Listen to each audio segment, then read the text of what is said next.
From the twists and turns of Detroit and Montreal, the Grand Prix scene moves back to Europe, to the fast, flat and curvy 2.6-mile circuit amongst the sand dunes of Zandvoort by the Sea for round 9 of the 16-round World Championship. Over halfway through the series then, and Zandvoort's a place where the powerful turbo cars can really use their horsepower. So it's no surprise that 6 of the fastest qualifiers in practice are turbos. Arnoux Renault in pole position yet again, 5 seconds faster than his own 1980 lap record, with a scorching lap at 130 miles an hour. With Prost second fastest, Piquet third in his Brabham BMW, Pironi's Ferrari fourth, Tournbay having his first drive for Ferrari sixth, and fifth place man, Niki Lauda's McLaren, the only 3-litre car in the top 6 on the grid. With 8 races still to go, John Watson leads the World Championship by a comfortable 10 points, but only 9 points separate the next 6. Pironi with 20, Patrese 19, Prost 18, Rosberg 17, Lauda 12, and world champion Nelson Piquet with 11. But, as ever, the question is, will the turbos last? Heute geht es also im Grand Prix Sport weiter nach der 3-wöchigen Pause seit den Übersee-Grand Prix-Rennen in Detroit und in Kanada. Heute also wieder ein Lauf in Europa. Großer Preis von Holland, ein klassisches Ereignis. Allerdings dieser große Preis von Holland ist sehr, sehr lange fraglich gewesen. Ursprünglich war er nämlich nicht auf der Liste der 16 Grand Prix-Rennen für 1982. Aber durch die Absage des Rennens in Argentinien und durch den Boykott des Rennens von Imola hat die FOCA, also die Formel 1 Konstrukteursvereinigung, ein bisschen Geld verloren. Sie hat auf diesem Grund versucht, einen Grand Prix wieder ins Programm zurückzubringen. Man hat voriges Wochenende ursprünglich in Jarama fahren wollen, anlässlich der Fußball-Weltmeisterschaft. Dieser Plan ist aber misslungen und darum gibt es heute den 9. Lauf zur diesjährigen Weltmeisterschaft auf der Dünenrennstrecke von Zandvoort, ungefähr 25 bis 30 Kilometer von Amsterdam entfernt, am holländischen Nordseestrand. Sie können anhand dieser Bilder, die noch aus dem Training sind, erkennen, wie es hier ungefähr ausschaut. Die Strecke von Zandvoort liegt interessanterweise unterhalb des Meeresspiegels und zwar in den Dünen eingebettet.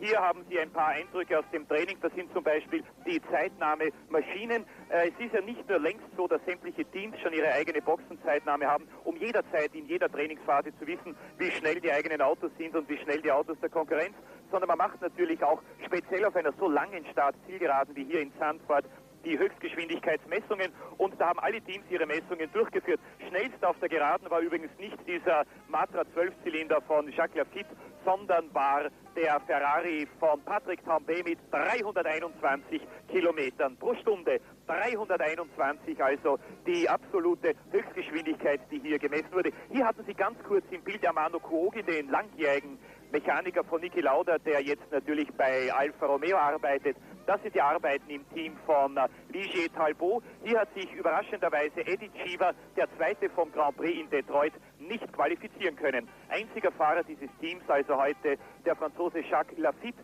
Vielleicht erinnern Sie sich, Lafitte hatte hier voriges Jahr eine Kollision mit Carlos Reutemann beim Anbremsen der berühmten Kurve von Zandvoort, der Tarzan-Kurve. Es war eine Kollision, die im Rückspiegel betrachtet beiden Fahrern damals möglicherweise den Weltmeistertitel gekostet hat. Das ist der Holländer Jan Lammers, rechtzeitig fit geworden wieder für seinen Heimat-Grand Prix. Lammers hatte sich ja in Detroit beim Training den rechten Daumen gebrochen. Und das ist Bruno Giacomelli und das ist der Wagen seines Teamkollegen Andrea De Cesaris. Giacomelli hat heuer noch keine Punkte in der Weltmeisterschaft und jetzt sind wir nach diesen Trainingsbildern sozusagen live dabei. Ungefähr 11 Minuten noch bis zum Start des Grand Prix von Holland. Sie sehen die Nordsee ein bisschen aufgewühlt. Das Wetter hat sich hier in den letzten Tagen mehrmals verändert. Am Freitag Regen nach 40 Minuten des Trainings. Gestern unerwartet heiß und aus diesem Grund, weil die Strecke um ungefähr 1,5 bis 2 Sekunden langsamer war, waren auch die Trainingszeiten deutlich schlechter als am Tag davor. Die Startaufstellung war eigentlich schon aufgrund des Donnerstagtrainings gegeben. Naja, und dann hat es heute Nacht noch einen neuerlichen Wettersturz gegeben. Es wurde empfindlich kalt und einige Fahrer, unter anderem auch der Sieger des Kanada Grand Prix, Nelson Piquet, haben zugegeben, dass sie sehr, sehr schlecht geschlafen hätten vor diesem heutigen Rennen. Sie sehen auch, es gibt keine Urlaub- oder Feriengäste am Strand, obwohl es das erste große Ferienwochenende hier in Zandvoort ist. Üblicherweise hier Zehntausende von deutschen Feriengästen in den holländischen Dünen im Nordsee-Badeort Zandvoort. Die Strecke hier wurde von Jan Hugenholz gebaut, einem Holländer. Es ist also eine künstlich angelegte Rennstrecke in den Dünen eingebettet, zeichnet sich durch sehr schnelle und schwierig zu fahrende Kurvenkombinationen aus. Hier haben Sie die lange Start-Zielgerade von Zandvoort und die erste Kurve ist die berühmte Tarzan-Kurve. Hier finden jedes Jahr die spektakulären Ausbremsversuche oder Ausbremsmanöver statt. Das ist der trainingsschnellste Wagen, und zwar der Renault Turbo des kleinen Franzosen René Arnoux. Arnoux ist abonnent sozusagen auf die Trainingsbestzeit in Zandvoort. In den letzten 4 Jahren war er 3-mal bei diesem Rennen der trainingsschnellste. Sie sehen rechts oben eingeblendet René Arnoux während der Fahrt zu seiner Trainingsbestzeit. 1:14,233 ist die Marke und der Schnitt 206 Kilometer pro Stunde. Die Renault Turbos dominieren also nicht nur auf höher gelegenen Strecken, wie zum Beispiel in Kialam in Südafrika, sondern sie haben auch schon seit einigen Jahren in Zandvoort bewiesen, dass sie auch auf niedrig gelegenen Rennstrecken auf Meereshöhe oder sogar ein bisschen darunter, 2 Meter, glaube ich, unter dem Meeresspiegel, zu den schnellsten gehören. Alain Prost, der in der Weltmeisterschaft ja so lange geführt hat, hat aus dem Renault-Sieg im Training einen Trainingsdoppelsieg gemacht, 1:14,66. Alain Prost ist der Vorjahrssieger von Zandvoort und auch der Mann, der voriges Jahr hier trainingsschnellster war. Seine Marke aus dem Vorjahr wurde im Training heuer von nicht weniger als 17 Fahrern unterboten. Für Prost und Arnoux gilt in etwa das Gleiche. Die beiden Renault-Fahrer brauchen dringend Punkte. Es ist schon sehr lange her, dass sie zuletzt Punkte in der Weltmeisterschaft gemacht haben. Genauer gesagt seit dem großen Preis von Brasilien in Rio de Janeiro, und der wurde ja, Sie erinnern sich vielleicht, bereits im März gefahren. Darf ich Ihnen sagen, wodurch Sie die beiden Renault-Fahrzeuge unterscheiden können? Alain Prost hat eine rote Wagenspitze und René Arnoux hat eine blaue. Von Renault erwartet man heute sehr viel, vor allem weil es ja die erste richtige Turbostrecke ist. Sie wissen, im Sommer immer die Serie der schnellen Rennstrecken. Das ist hier in Zandvoort, das ist der Österreicher in Hockenheim und dazwischen natürlich der englische Grand Prix Brands Hatch Silverstone, in diesem Jahr gefahren in Brands Hatch. Nelson Piquet ist der Sieger des Grand Prix von Kanada vor 3 Wochen. Es war der erste Sieg für den Brabham BMW Turbo und eine wirklich großartige Leistung von Nelson Piquet, allerdings mit ein bisschen Herzklopfen herausgefahren, denn Nelson Piquet hatte am Ende des Rennens, das hat man genau gemessen, nur noch 3 Liter Benzin in den Tanks. Das heißt, hätte der Kanada Grand Prix eine Runde länger gedauert, Piquet hätte dieses Rennen nicht nur nicht gewonnen, sondern mit höchster Wahrscheinlichkeit auch nicht beendet. Piquet hatte im Donnerstagtraining einen Motorschaden, musste dann in den Ersatzwagen umsteigen, hatte einen ziemlich bösen Dreher in der Tarzankurve aus einem ziemlich dummen Grund. Sie wissen vielleicht, die Fahrzeuge haben im Cockpit Räder, mit denen die Fahrer einiges verstellen können, den Stabilisator oder die Bremsbalance, Vorderbremsen, Hinterbremsen und, was die Turbopiloten betrifft, natürlich auch den Ladedruck. Auf alle Fälle wollte Piquet den Ladedruck gerade von 1,8 auf 2 Bar erhöhen, hat sich aber vergriffen, hat das falsche Rad genommen, hat alle Bremskraft nach hinten gedreht auf die Hinterräder und die Folge war, dass die Hinterräder beim Anbremsen der Tarzan blockiert haben. Didier Pironi liegt in der Weltmeisterschaft momentan an 2. Stelle, 10 Punkte hinter John Watson. Das heißt, Pironi kann auch bei einem Sieg heute die Führung in der Weltmeisterschaft nicht übernehmen. Watson bleibt auf alle Fälle in Führung bis zum großen Preis von England in Brands Hatch. Zumindest. Didier Pironi fuhr heute beim Aufwärmtraining wie immer bei Ferrari mit vollen Tanks und er fuhr heute recht schnell. Es war insgesamt die drittbeste Zeit und schnellster war heute Mittag, das sage ich Ihnen auch noch schnell, Nelson Piquet, zweiter ganz sensationell, Derek Warwick mit dem Tolman Hard Turbo und dann dritter Stelle dann Didier Pironi mit vollen Tanks und das heißt bei Ferrari wie bei Renault ungefähr 220 Liter.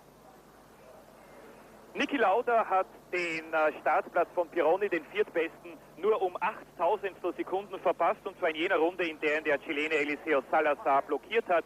Salazar hat Niki Lauda aufgehalten beim Anbremsen der Tarzan-Kurve und hat ihn dann erst in der Kurve vorbeigewunken. Da hatte Lauda aber bereits die entscheidenden Zehntelsekunden verloren. Trotzdem, Niki Lauda, der zweifache Sieger im Holland Grand Prix 1974 und 77, war im Training der schnellste Nicht-Turbofahrer, also der schnellste Fahrer mit einem Ford Cosworth 8-Zylinder-Saugmotor. Eine sehr gute Leistung, allerdings heute schon ein bisschen ein Schreck für Niki Lauda im vormittägigen Aufwärmtraining. Ein Motorschaden am McLaren Ford. Das heißt, der Motor hatte zu viel Öl verbraucht und die McLaren-Techniker haben sich dann blitzschnell entschlossen, den Motor zu wechseln. Sie haben es in Rekordzeit geschafft, denn bereits eine Stunde nach dem Ausbau hat der neue Motor bereits gezündet, konnte der neue Motor also gestartet werden. Niki Lauda wird auf der linken Seite harte Reifen montiert haben, auf der rechten weiche. Ich erzähle Ihnen das alles später. Das ist ein Heimkehrer im Grand Prix-Sport, der Franzose Patrick Tambay. Er tritt bei Ferrari ein schweres Erbe an. Er fährt den Ferrari Nummer 27 von Gilles Villeneuve. Seit dem Unfall von Villeneuve in Zolder ist Ferrari ja ausschließlich mit Didier Pironi gefahren. Pironi war es, der Patrick Tambay empfohlen hat und Ferrari hat ihn genommen. Tambay hatte sich aus seinem amerikanischen Can-Am-Vertrag auskaufen müssen. Patrick Tambay, der ehemalige französische Abfahrts-Juniorenmeister im Skirennsport, der in der Formel 1 für Ensign, für McLaren, für Theodore und so weiter gefahren ist, nie richtig Fuß fassen konnte, interessanterweise bereits vor 6 Jahren ein Ferrari-Angebot gehabt hat, dieses Angebot aber nicht genützt hat. Auch darüber vielleicht später ein bisschen mehr. Das ist der Finne Keke Rosberg auf Williams. Er ist der zweitschnellste Ford-Fahrer. Keke Rosberg, der heuer schon so oft in einem Grand Prix geführt hat und noch immer keinen gewonnen hat. Rosberg wurde gestern im Abschlusstraining seine beste Trainingszeit annulliert, genauso wie bei Nelson Piquet. Der Grund war, dass beide Fahrer, Piquet und Rosberg, Reifen verwendet haben, die nicht markiert waren, was laut dem neuen Reglement verboten ist. Der Grund war, als Williams gesehen hat, dass die Strecke um 1,5 bis 2 Sekunden schlechter oder langsamer ist als am Tag zuvor, dass die Zeiten also schlechter werden, hat er gesagt, es ist viel gescheiter. Rosberg fährt bereits seine Reifen fürs Rennen ein und wir können uns in der Startaufstellung ohnehin nicht mehr verbessern. Bruno Giacomelli mit dem schnelleren der beiden Alfa Romeo 12-Zylinder. Giacomelli heuer noch ohne Punkte in der Weltmeisterschaft, die im Gegensatz zu Andrea De Cesaris. Sehr viele Kollisionen, sehr viele Karambolagen und Unfälle in diesem Jahr. Sehen wir jetzt langsam Zeit, wieder die Zielflagge eines Grand Prix zu sehen. Dass die Alpha-Fahrer und die Alpha-Wagen überhaupt hier sind, ist ein kleines Wunder. Vorige Woche gab es schwere Unwetter in Italien, es gab einen Sturm und die Alfa Romeo Fabrik ist sehr stark beschädigt worden. 2 Wände sind eingestürzt, das Dach ist eingestürzt, 2 Alfa Formel 1 Rennwagen wurden irreparabel beschädigt. Glücklicherweise aber ein Auto aus dem Vorjahr und ein Ersatzwagen von heuer. René Arnoux mit 1,14,23, also Trainingsbester. Alain Prost 1,14,66, 4 Zehntel Sekunden dahinter. Dritter Nelson Piquet mit dem Brabham BMW Turbo. Vierter Didier Pironi Ferrari, also 4 Turbofahrzeuge geschlossen auf den ersten 4 Startplätzen. Dann kommt Niki Lauda mit dem McLaren, der schnellste Fahrer mit einem Saugmotor, gefolgt von Patrick Tambay, wieder einem Turbo und dann Keke Rosberg mit dem neuen Williams FW für Frank Williams 08. Die beiden Alpha-Fahrer Bruno Giacomelli diesmal vor Andrea De Cesaris, der sich auf Stadtkursen üblicherweise wesentlich wohler fühlt als auf Rennstrecken wie in Zandvoort. Riccardo Patrese fährt wieder den Brabham BMW Turbo zum ersten Mal seit Kyalami, nachdem er ja in Monte Carlo mit dem Brabham Ford gewonnen hat. John Watson mit dem McLaren langsam als Niki Lauda. Das Trainingsduell Österreich-Nordirland 3:2 für Lauda gegen Watson. Daly auf Williams, dann die Überraschung im Training, Derek Warwick mit dem Tolman Hard Turbo, der zweitschnellste vom heutigen Aufwärmtraining. Michele Alboreto, Tyrrell in den letzten Rennen ein bisschen zurückgefallen, 4-mal hintereinander nicht im Ziel gewesen. Der Angelis auf Lotus war hier in der Testwoche am schnellsten und auch im Freitag-Frühtraining der schnellste. Die beiden Eros-Fahrer Baldi diesmal vor Marc Surer. Der Grund war, dass Baldi einmal unabsichtlich im Training seinen Schweizer Teamkollegen blockiert hat. Winkelhock mit dem ATS im guten Mittelfeld. Serra auf Fittipaldi mit dem alten Fittipaldi. Der neue Wagen kommt in Brands Hatch. Der zweite Tyrrell-Fahrer Brian Henton. Jacques Lafitte, der Niki Lauda hier vor 5 Jahren ein großartiges Duell geliefert hat, in der Startaufstellung sehr weit zurückgerutscht. Dann Bösel mit dem March, schneller als sein Teamkollege Jochen Maas. Und dazwischen Jean-Pierre Jarier mit dem Osella. Das ist jenes Team, das durch die Fahrertragödie von Kanada, durch diesen tödlichen Unfall Riccardo Palettis, sehr schwer getroffen wurde. Salazar mit dem ATS und an der letzten Stelle Jan Lammers mit dem Theodore nach dem gebrochenen Daumen von Detroit. Lammers hat Fleißaufgaben an diesem Wochenende gemacht. Er flog gestern unmittelbar nach dem Training nach England, nach Donington, um sich für ein Renault 5 Cup Rennen zu qualifizieren. Flog dann mit einer speziellen Hubschrauber-Autostaffette nach Zandvoort, um hier den Grand Prix zu fahren und fliegt heute gleich nach dem Rennen wieder zurück nach Holland, von Holland nach England, um morgen in Donington das R5-Rennen zu fahren. Schauen wir uns jetzt den Kurs von Zandvoort an. 4,2 Kilometer ist der Bremspunkt für die Tarzan-Kurve, in der sich, wie gesagt, Nelson Piquet gedreht hat vorgestern. Knapp 100 Meter. Nach der Tarzan-Kurve die Gerlach-Kurve und dann die Hugenholz-Kurve. Hugenholz-Kurve ist die langsame Kurve, eine Spitzkehre, die im zweiten Gang gefahren wird, hinter den Boxen.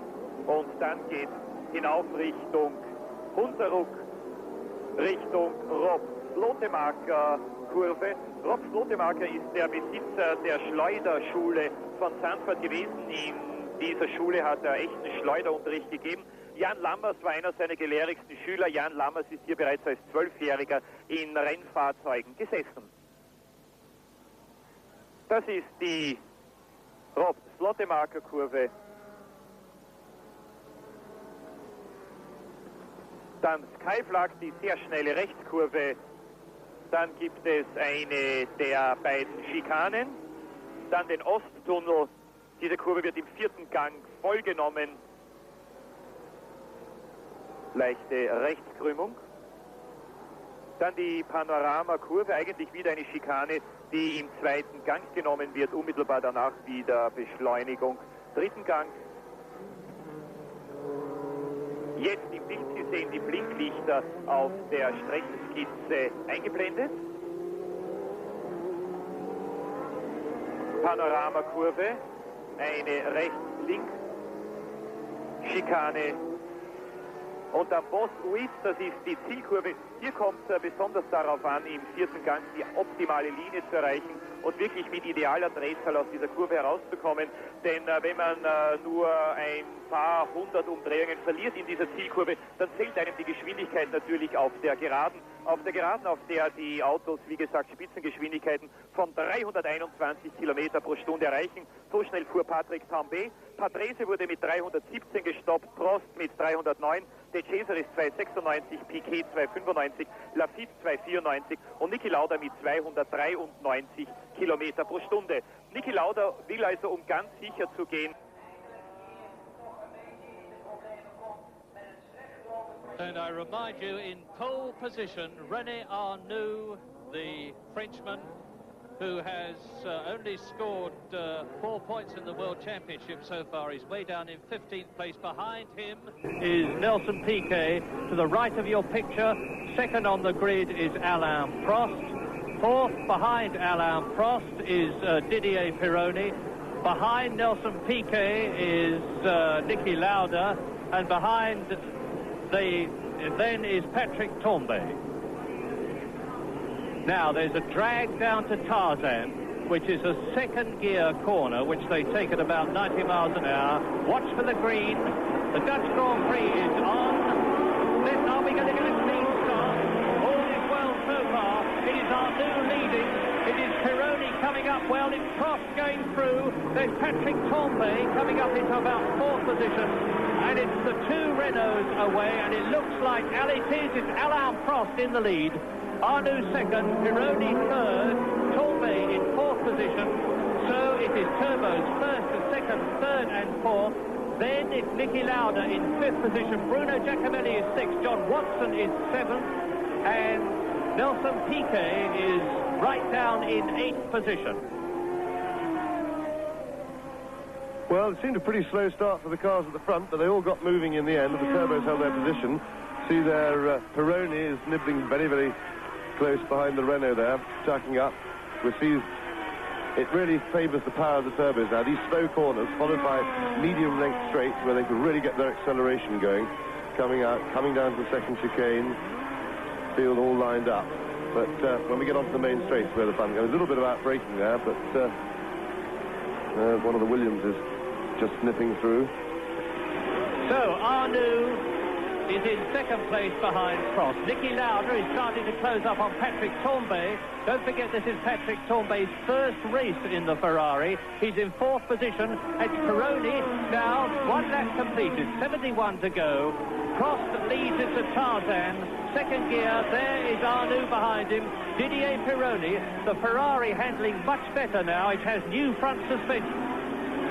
Well, Piquet pulled a lot of ground on the Ford engine cars as they went down the straight. There is Nelson Piquet, made up about 4 places on sheer power muscle from that turbo engine down the straight. He made a poor start from the third place grid position, but as long as he can keep up round the corners, he's going to gobble up the rest of the normally aspirated cars, possibly on the next lap. Well, the man to watch at the moment is definitely Didier Pironi. It looks as though Alain Prost is making a bit of a break, clearing some track between himself and his teammate Arnoux, and Pironi now is trying to go through on the inside of Arnoux. Did he do it? Yes, he has. On lap 2, Didier Pironi in the Ferrari is up into second place ahead of René Arnoux. So, Renault's first and third, Ferrari's second and fourth, because Patrick Tambay, although I didn't see him in the picture, will still be, I think, in fourth position. We'll check in a moment. Look at the gap. Yes, it is still, and Piquet is up into fifth position. Now, the men of the race at the moment, then, as they come through to complete lap 2, are definitely Pironi in second place and Piquet in fifth. So it's Prost leading, Pironi second, Arnoux third, then a long gap place. Behind Niki Lauda in seventh place is the distinctive Alfa Romeo Bruno Giacomelli. Then it's Watson. The first Williams is Katie Rosberg, the white and green car. And we are looking at Nelson Piquet in fourth place. Yes, very encouraging for the BMW engineers to see Piquet go right past Tambay's Ferrari, and Lauda is having a go at Tambay, and I think he's got through, but in fact Tambay will have the inside line for the next corner and more power, and sadly for Lauda, his power re-establishes him. This is a problem that Lauda's going to have. I'm sure he could go quicker. The usual problem, Tambay holding him up a bit round the corners. Is Lauda having a nibble? Yes, Lauda's doing down the inside. The camera, unfortunately, is on the wrong. Usual Ferrari chicane syndrome. Look at him stretch away down the straight. As I was saying about the BMW, that engine just walked past Tambay's Ferrari on the straight, and the BMW engineers must be very pleased with that. And what an assembly of cars behind Patrick Tambay. There he is, fourth. Now, here are the first three, and see how Didier Pironi is closing up on the leader, Alain Prost, in the Renault. This is the fourth lap in this 72-lap race. And Pironi, a man who is tipped by a lot of people for world champion this year, is pulling away from Arnoux, is closing up on Prost, but the fastest car on the circuit is Nelson Piquet's Brabham BMW. He was doing 203 miles an hour down the straight yesterday. Well, although I'm quite sure he's not meaning to, in fact, Patrick Tambay is doing a wonderful job for the Ferrari team and for the other turbo cars, because he seems to be holding up all the normally aspirated cars, which I think would be going a lot better. This enormous lead that the first three cars have got, and Piquet now going away from the field. Be interesting if he's catching a little twitch there from Pironi as he put a wheel over the curb on that slippery bit there. But everything seems to be under control. Pironi really going very well indeed. But as I say, Tambay is making sure they've got a nice clear track behind them and they really pressure them, because he is definitely holding up the normally aspirated cars who must be, as usual, bashing their helmets in frustration. Yes, and René Arnoux is by himself in third position as we look at the battle for first. Alain Prost, who led the World Championship for some time this year, and now Pironi is going to try and take him as they come down to Tarzan, and he's through. Pironi takes the lead. Well, the man who won at San Marino, Didier Pironi, number 28 in the Ferrari, and who was second at Monaco, third in Detroit, now leads, as many people expected, the Dutch Grand Prix, and we wonder whether the Renaults will suffer from reliability problems. Here's a replay, and you see Pironi come out of the slipstream much better off braking than the Renault, significantly. Takes the right line at the 90-mile-an-hour Tarzan bend, and now it looks to me as though he is already pulling away, and that Alain Prost can do little about it. So Turbo Ferrari leads the two Renaults.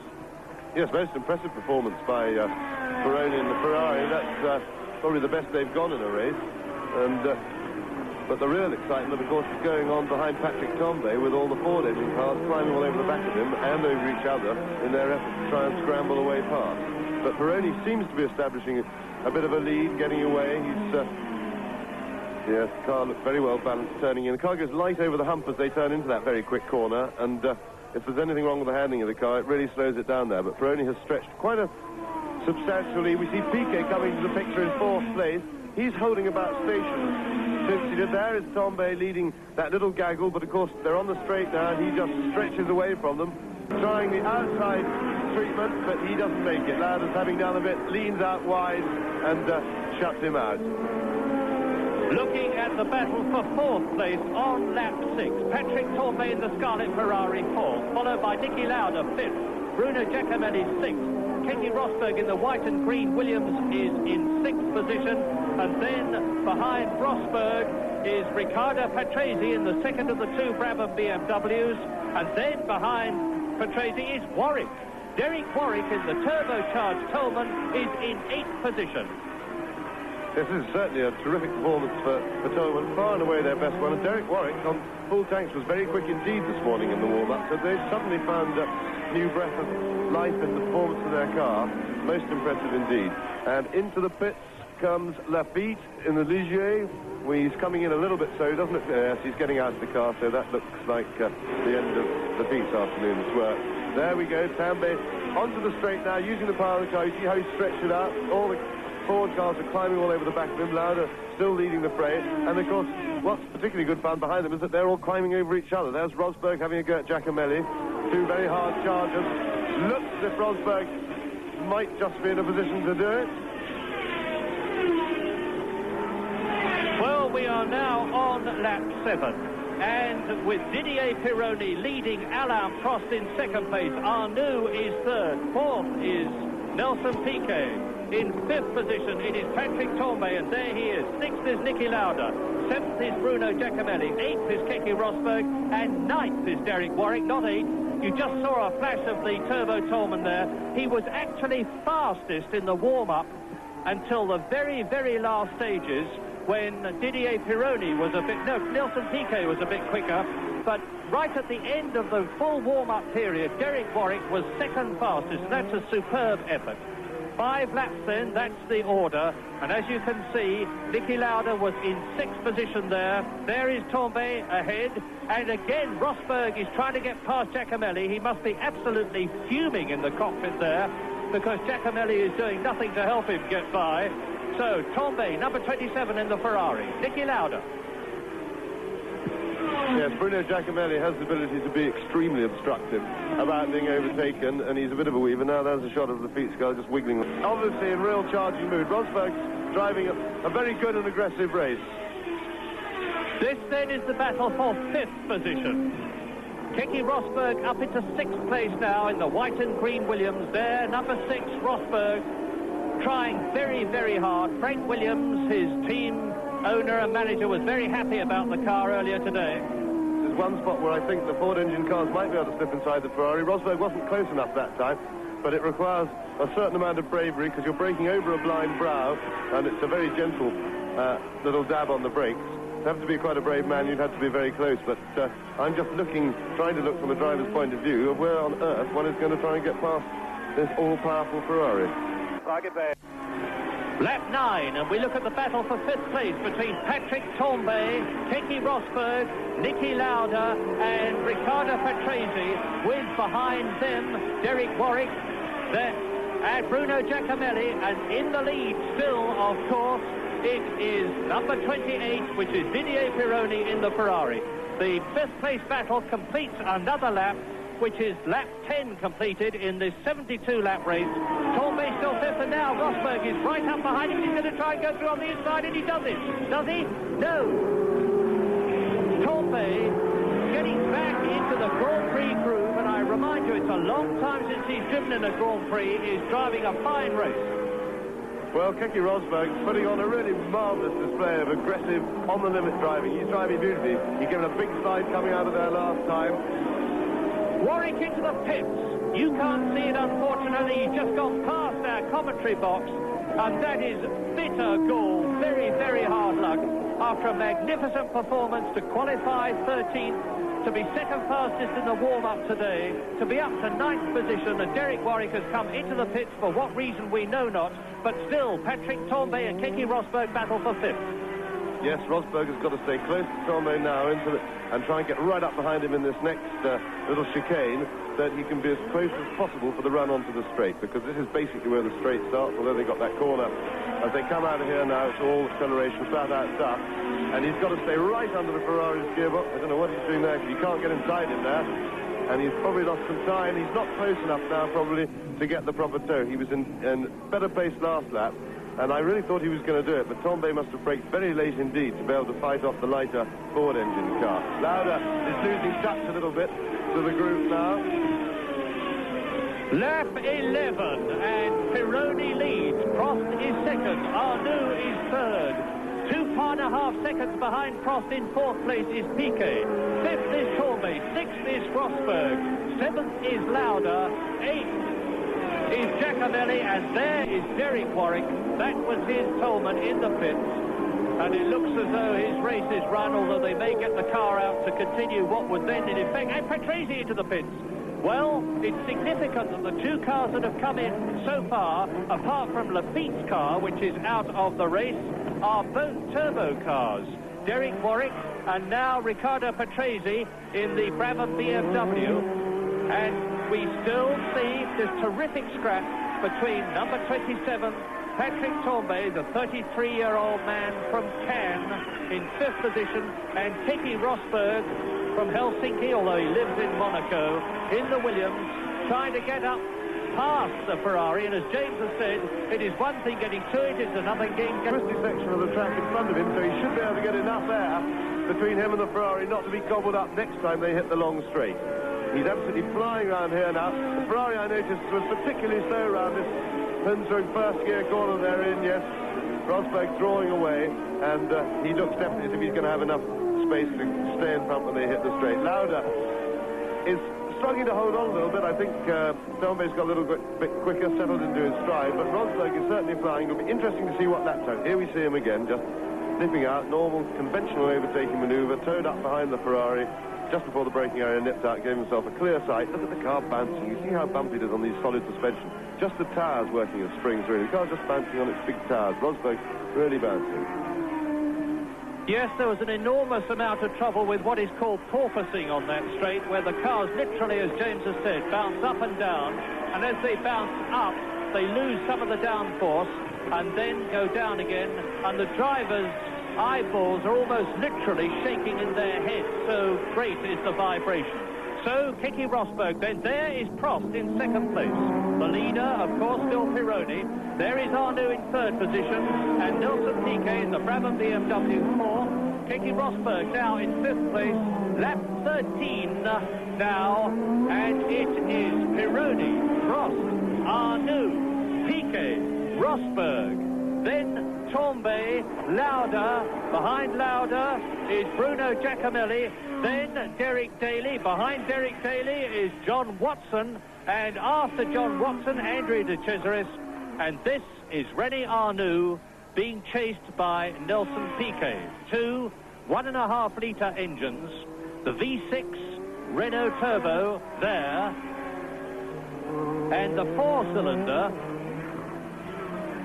BMW, about 560 horsepower. You see the little flashes of flame under the wing of the BMW as he was braking then on the overrun. These turbo cars spit an awful lot of flame. It can be quite dramatic. Well, Piquet dropped right back there, just as I thought he was going to be on Arnoux's tail, ready to have a go at him. He must have made a little mistake there coming out, because he's dropped back a bit, but it was obviously only a temporary setback, because he's running healthily down the straight. These are a little bit spread out. Pironi has a 4-second lead, or a little bit more, over Prost. Not the excitement that we're seeing behind, but Piquet is lining himself up to position himself for an overtaking shot, but as yet we haven't seen him really get into the groove. He's not quite close enough to have a go right now. Lap 14, Pironi now just 5 seconds ahead of Prost, Arnoux, Piquet. That's the battle for third that we're looking at now. Keke Rosberg ahead of Tombe, who is 6th. Lauda 7th, Bruno Giacomelli 8th, Daly 9th, Watson 10th, De Cesaris 11th, De Angelis 12th, Michele Alboreto 13th, Baldi 14th, and Chico Serra in 15th place. And by the way, 2 or 3 of the teams have got a new Demon Pirelli tyre, which helped Derek Warwick on his way. And now, Piquet is right up with Arnoux, and we've noticed race after race recently that the Renaults do start to wilt and the BMWs don't. Yes, I think Piquet may have a little problem with the turbo lag there. He seems to lose ground in the middle of that corner just when you'd be going onto the power, but he's close enough, and with the power he showed when he went past Tombe's car, he's beautifully placed, and As I say, it looks like he's got a straight line speed advantage, but he's got the wrong side of the corner, but he's through and clear, so he's okay. So that BMW is really putting out plenty of power. That's most impressive, that he's been able to get comfortably past both the Turbo Renault and the Turbo Ferrari. So Piquet up into third place, comfortably done, but not looking very threatening to the two leaders who he's got something like 5 or more seconds to make up on Prost. Here we see it again getting the draft down the straight. He's in a hole in the air made very kindly for him by the Renault. Now he's out in clear air, but he's already going quicker than him. His momentum carries him clear. Look at them bouncing again. It really must be very, very uncomfortable for the drivers. It's now over 3 years since I drove a Grand Prix car, and they were pretty uncomfortable then, but they have got an awful lot worse. Well, into the pits comes Mark Surer in his Arrows. That is one of the Pirelli users that I was telling you about. And it looks as though things are not quite as happy as I said they were, because his tyres are being changed.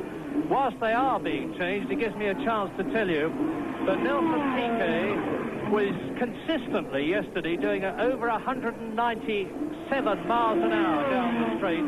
And at one point where he pulled out yesterday to pass René Arnoux, as he has just done here today in the race, he was timed at 203 miles an hour. And you can see the distinctive BMW colours on the rear aerofoil at the back of the Brabham, and you can see too that René Arnoux, and there he is in 4th position now. And look at the flowers. Overnight the Dutch have been out and around many of the corners. They have planted thousands and thousands of flowers, a very, very colourful sight, which René Arnoux certainly won't be enjoying.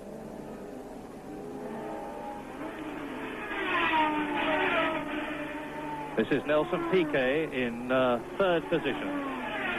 Well, Piquet, 7th in the World Championship. He is the reigning world champion and has only 11 points this year, because although he won in Brazil, he was subsequently disqualified for a technical infringement. His car is not on fire. You'll see flashes of flame. You'll see flashes of flame come out when he goes onto the overrun. That's a characteristic of some of the turbos. The BMWs still do it, the Ferraris do it, the Tolemans do it, but the Renaults do not. And there is Prost. Now you see the gap between Prost, who is 2nd. There is Nelson Piquet in 3rd position. And I'm going to put a stopwatch on the difference between Piquet, who is just going into the 2nd gear right-handed Tarzan corner, one of the few places that you could pass on this circuit. He's now into Gerlach, changes down into 2nd gear round Hugenholtz, which for those people who are watching Channel 9 is where Alan Jones lost his lead a couple of years ago, at that exact point where Arnoux is now in 4th position. Now they go on to the Rob Slottermacher bend. It's 150 miles an hour here, round to Skyvlak, 140 miles an hour. Some of the cars actually lose adhesion there, and you'll see a puff of smoke from the rear tyres as they bite again. Now down to the Marlborough chicane, 2nd gear, about 90 miles an hour through here. Accelerate away, and there is Jan Lammers, the Dutchman, who actually lives here at Zandvoort and just qualified for the race. And Riccardo Patrese, I see, is back in the race. So he has been into the pits and out. And we are now on lap 17 out of 72 as we look at, in the Theodore car, Dutchman Jan Lammers, who broke his thumb in the Detroit Grand Prix, had it pinned, a most gruesome sight, because he was showing me the metal pin sticking through the bone and out of his flesh, and it's now been removed, and he says he's suffering no pain. He certainly needs to suffer no pain, because this is a very demanding circuit under any circumstances. Das Team umfasst 12 bis 14 Angestellte. Die großen Werke wie Renault und Ferrari haben ja mittlerweile bereits an die 200 Mitarbeiter.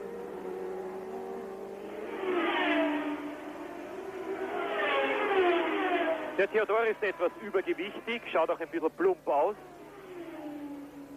Das Gewicht der Formel-1-Wagen wird ja wahrscheinlich bereits ab dem nächsten Rennen in Brands Hatch oder ab dem übernächsten in Le Castellet reduziert. Und zwar im Augenblick ist es immer noch 580 Kilo. Coming into the pits, lap 18, Pironi leads, Prost second, Piquet third, Arnoux fourth, Rosberg fifth, Torbay sixth, Lauda seventh, Giacomelli eighth, Daly ninth, and John Watson leading the World Championship in 10th position as into the pits comes Chico Serra. Well, after an absolutely storming session over the opening few laps with some very good racing indeed, particularly some marvellous driving by Keke Rosberg, things seem to have settled that down. The leaders are all rather spread out, a bit processional. Interesting point is whether Rosberg can make any impression on the turbos. He's been keeping the gap at about 11 seconds. He's closed it very slightly. He's making no real inroads into the turbos, the lead that was established while he was stuck behind Tombay and the group in Tombay's Ferrari. But behind, the only real battle of the race is Tombay, Lauda, Giacomelli and Derek Daly all battling away for 6th place, with Tombay frustrating all their efforts with the power of his turbo engine every time he gets on the straight. But there's still a major scrap going on there for 6th place. And a very interesting point as we look at Didier Pironi leading his second Grand Prix because he won at San Marino. And there is Derek Warwick out of the race definitely this time because he's out of his car. The position 13 there is on the Sky Black corner, I'm pretty certain, approaching the Marlborough chicane. As Didier Pironi is coming up now to complete his 19th lap and lap Raul Boesel in the March car. That's the Brazilian who is driving for the first time in Holland because he was a Formula 3 driver last year. Moves over, lets Didier Pironi, the race leader, through. And Pironi has got a commanding enough lead over Alain Prost. And now, some 6 seconds behind Prost, it's Piquet. But I was saying, of interest in the World Championship situation is that John Watson, who is leading Didier Pironi, and there is Pironi, by 10 points in the World Championship, is not actually in the points at the present moment because he is in 10th position. Didier Pironi there is in the running for 9 points if he finishes this race in the position that he's in now, in which case John Watson would go into the British Grand Prix at Brands Hatch just 1 point ahead of Pironi. But there's a long, long way to go in this race before we start making forecasts like that. They are now on lap 20, Pironi leading, and when you see the front of the Ferrari, for those of you who are technically interested, and here he is coming through to complete his 20th lap, have a look at the suspension, because it is the new pull rod suspension of the type that is used by Tyrrell and by one or two other manufacturers, and it has significantly improved the handling of the Ferrari. Now, there is Prost in second place, and the gap between Prost and Piquet is now only 4 seconds. So once again, it looks as though the Renaults have flattered to deceive a bit, although they are in second and fourth places, but we do expect so much from them after their inevitable and quite usual scintillating performances in practice. But Ferrari seem to have got the mixture literally right and better than the Renaults. The Ferraris have got water injection in their engines, which makes them run cooler and produces more power. There is Prost second, and there behind him you saw Nelson Piquet. Lap 21 out of 72, Alain Prost second. Keep looking in the picture for Nelson Piquet, although they are staying with the Frenchman. You'll see Piquet now, there he is, and all the time he's getting just a tiny bit closer. There's the Brazilian, the reigning world champion, Nelson Piquet, third. Yes, the Renaults have really had what, for them, one has to describe as a dreadful season. They've shown the best form in qualifying. They've got the fastest chassis engine combination. Alain Prost has driven particularly well. He's a very, very mature driver, one of the very best in the business now, and they've broken down an awful lot, which after their whoops, and there's a wheel flying about. I can't see a car, so somebody has crashed there. There goes the thing. It looked like quite a bit, oh, it's a terrible big shot, and it looks like one of the Renaults. As the driver's moving around inside, It's René Arnoux. I'm almost certain. Yes, it's René Arnoux. And you can see that he's still in the cockpit. Yes, he's gone straight on at the end of the straight. Whether he lost his brakes, locked them up or anything, we just can't tell. And looking down, I can't see the end of the straight from our comfort position. See any big black marks on the road. There's the replay. It's Tarzan corner. And Arnoux, off comes the wheel. And Arnoux did exactly what Derek Daly did a couple of years ago, ploughed into the barrier at the end of the straight. Well, that wheel seems to be off before he hit anything, so it looks to me as if a wheel fell off the car, possibly and probably causing the accident. Couldn't see quite enough from that action replay to see he may just have hit something first and attached the wheel, but they're having a bit of a struggle to get him out. I think the front of the car is pretty flat, and he appeared to go in head-on. He's nearly mounted the barrier. You have to remember that the car is doing something like 190 miles an hour when he's coming into the braking area, so that's a very heavy shunt indeed. The sand in front of it, and that's Brian Henson and his Tyrrells doing a bit of mechanical work on the side of the track.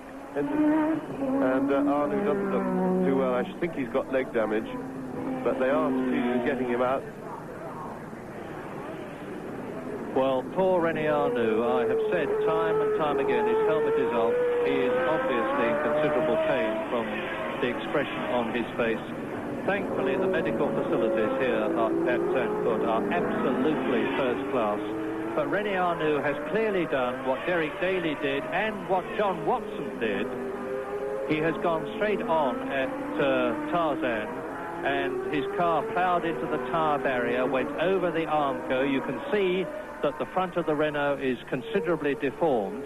The driver's feet are, and here's a replay. Now watch, and you see the wheel is already off, as James has pointed out. Now you see the wheel come into the picture. So, as a surmise, it would appear that the Renault wheel came off and caused the accident rather than a driver error. Well, we can only guess that that is the case, but meantime, with Arnoux thankfully out of the car and being hastened away to the medical centre, Didier Pironi, there he is, ahead of Jan Lammers, is in the lead. Alain Prost is in second position. Nelson Piquet is in third position. Up to fourth place, of course, now comes Keke Rosberg as we look at the Renault astride the Armco at Tarzan. And we are now, by the way, on lap 24 out of 72. So to recap, lap 24 out of 72, Didier Pironi leads with René Arnoux, who was in fourth position, crashed out of the race. In second position, Alain Prost in the sole remaining Renault. In third position, Nelson Piquet. And we're getting spots of rain on the glass of our commentary box. Not yet enough, I wouldn't have thought, to wet the track, but it's certainly spitting, and the clouds overhead are fairly high, but that will really throw the cat among the pigeons if we get enough spots. Somebody coming into the pits, I couldn't see who it was. Well, he will be coming into our sight as Pironi now goes past one of the ATS cars, and the man coming into the pits was Jean-Pierre Jarier in the Osella, and Didier Pironi is on his way. Now, if it is going to rain, and the weather here at Zandvoort, which is literally within yards of the North Sea, is totally unpredictable. It's Eliseo Salazar, incidentally, in the ATS, who has been lapped by Didier Pironi. Salazar, who I unjustly accused of having failed to qualify in a race when I was talking in a previous Grand Prix about him, has in fact qualified for all of them, but has now been lapped by the flying Didier Pironi, who is a long way now ahead of Alain Prost on lap 25. Piquet third, Rosberg fourth. Up to fifth position comes Patrick Tambay in the second of the two Ferraris. Then Niki Lauda in sixth position. Giacomelli is seventh. Daly is eighth. Watson is in ninth position. De Angelis in the John Player Special is 10th. Then De Cesaris 11th. Michele Arboreto 12th. Früh an, und zwar hat Lafitte gesagt, ich möchte die Gewissheit haben, wenn irgendetwas am Auto bricht, wenn ich in dieser Kurve stürze, dass ich möglichst viel Auslauf habe und möglichst nicht direkt gegen diesen Wall, diesen Schutzwall aus Gummireifen und Brei. Und auch auf dieser Geraden verändern die Fahrer immer wieder ihre Linie. Sie sehen diese Zickzack-Bewegung. Hier immer noch der ausgeschiedene Tyrrell von Brian Henton. Diese Bewegungen sind nicht deshalb oder nicht immer deshalb, um einen Gegner aus dem Windschatten zu schütteln, sondern die Fahrer versuchen sozusagen, wir haben das gesehen bei Alain Prost, zwischen den Bodenwellen eine Ideallinie zu finden. Sicherlich ist Alain Prost jetzt etwas beunruhigt gewesen durch den Blick auf den ausgeschiedenen Wagen seines Teamkollegen René Arnoux, weil Prost ja nicht wissen kann, was an diesem Auto passiert ist, ob irgendetwas gebrochen ist, was wir alle vermuten, seit wir dieses Rad wegfliegen gesehen haben. Das ist ein psychologisches Problem natürlich auch, mit dem der Fahrer jetzt fertig werden muss. Ich kann mich erinnern, Laffite hatte vor 2 Jahren hier, als er in Führung lag, und nachdem er das Wrack des Tyrrell-Fahrers Derek Daly in dieser Kurve gesehen hat, einen solchen Schreck erlitten, dass er künftig bis ans Ende des Rennens eigentlich in jeder Runde 2 Sekunden langsamer fuhr als zuvor. Und das war auch der Grund, warum Laffite dann kurz vor Ende des Rennens überholt wurde und den Grand Prix von Holland verloren hat. Immer noch der verunglückte Renault Turbo von René Arnoux. Prost Renault. And Prost is now, according to that caption, just about 2.8 seconds ahead of Piquet. Now there's the gap, you can see it for yourself. They're just going past us. I'll give you the exact gap as far as time is concerned, and it is 2.7 seconds. Nelson Piquet here, the world champion, 7th in the World Championship at the moment with 11 points, having been disqualified after his Brazil victory. 5th in Belgium. Then he failed to start in San Marino because of the political problems. And he didn't finish in South Africa or Long Beach or Monaco. But he won at Canada. And this is the first race after Canada. And the BMW, the German BMW technicians have really been working on this 4-cylinder car with its very specialized electronic injection system. And it's now producing a reliable 580 brake horsepower, and Nelson Piquet is making full use of them. He's gaining on Alain Prost. And watch how steadily this Gordon Murray designed car rides. It is very noticeable that on the long straight from Boswheat and Hutzarenflak down to Tarzan, the Brabham doesn't porpoise at all, it just rides on the tyres. Now, there is Prost in the background. There is Nelson Piquet. I'll give you the gap again. It was 2.6 seconds last time they went through, and the gap now is 2.4 seconds between the second and third men, and we are on lap 28. Pironi leads, Prost second, Piquet third, Rosberg fourth, Tambay fifth, Lauda sixth, Giacomelli seventh, Daly 8th, and there is number 6, Keke Rosberg, in 4th position in the Williams, in the points. Yes, valiant effort by Keke Rosberg. He is winning, if you like, what will come to be known on the fast circuits as the B race for the non-turbocharged cars, and very nicely is winning it too. But he is, in fact, losing ground to Piquet, who's extended his lead quite a lot out to 15 seconds now over Rosberg. So he's falling slowly back. Piquet is just edging slowly closer, but not really making much impression. But at least we're going to have some action there when Piquet can finally get right onto the tail of Prost's Renault. There is Rosberg going very steadily now. He's got a small lead over Patrick Tambay. Well, small lead, he's got about 10 seconds. He's well clear of that. And then, of course, Tambay is following up behind with his little tail of Ford engine cars, still scrabbling away and still making no impression. There is the battle. There is Tambay. There is Lauda right behind him. Giacomelli still behind Lauda. And Derek Daly, I think you'll find, has come up to join that group. You'll see in the background. And Watson is up onto the back of it, I think, as well. No? And meantime, as we look at Tambay in 5th position with Lauda and Giacomelli behind him, I can tell you that Nelson Piquet has carved a great lump out of the lead that Alain Prost has over him. It is down now to 1.5 seconds. So this is the battle for 5th on lap 29. Torbay in 5th place, number 8, Niki Lauda in the Marlboro McLaren in 6th position. Then that small gap, and behind Niki Lauda is Bruno Giacomelli, and into the pits come Elio De Angelis, who was well down the running, indeed below 15th position. And yes, there's the battle. John Watson now is coming up well. He's in 9th place, but this is the battle for 5th again. Torbay in the Ferrari, his first drive.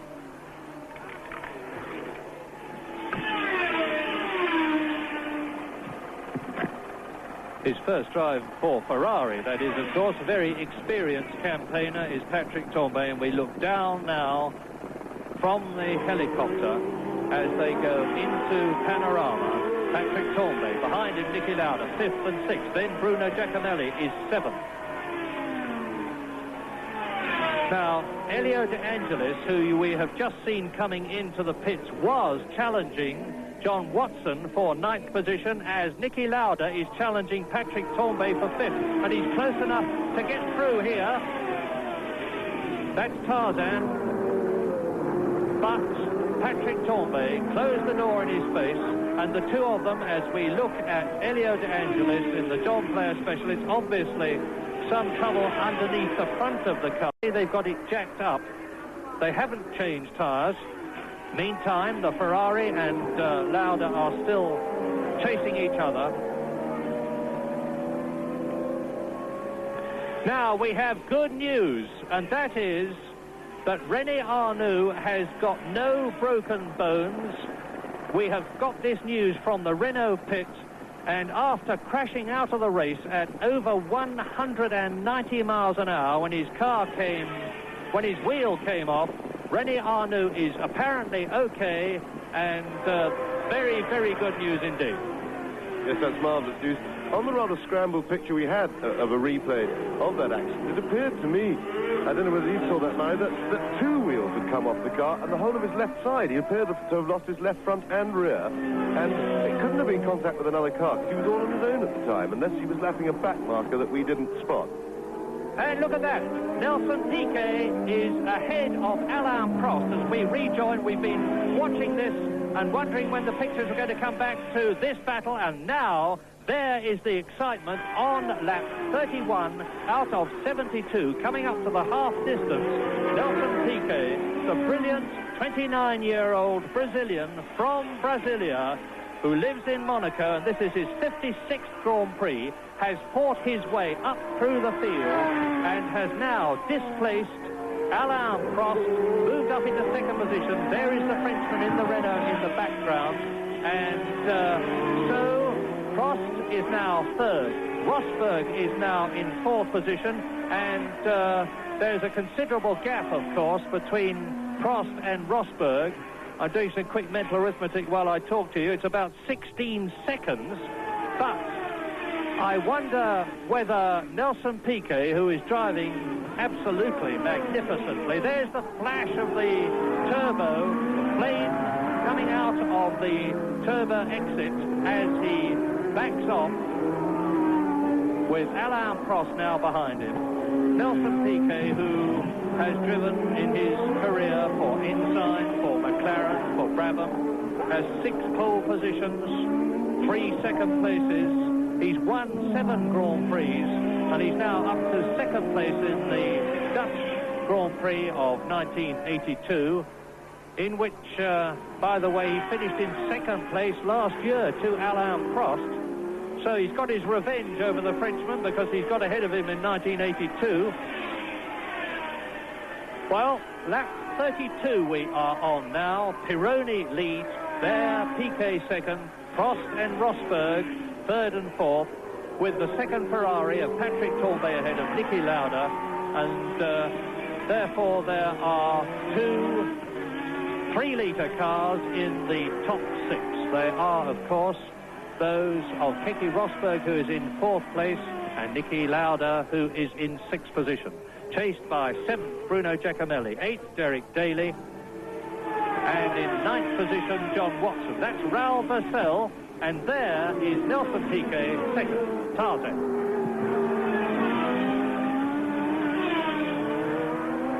Well, Niki Lauda must be dying of frustration sitting behind the Ferrari, but he was at Piquet just nipping past the back marker, who very politely and correctly makes room for him. But Lauda really must be very frustrated. He was the fastest Ford-engine car, 3-litre normally aspirated car in the qualifying. He was quicker than Rosberg. Here he is again, Lauda, still just that little bit behind Tambay, just not quite close enough to have a go.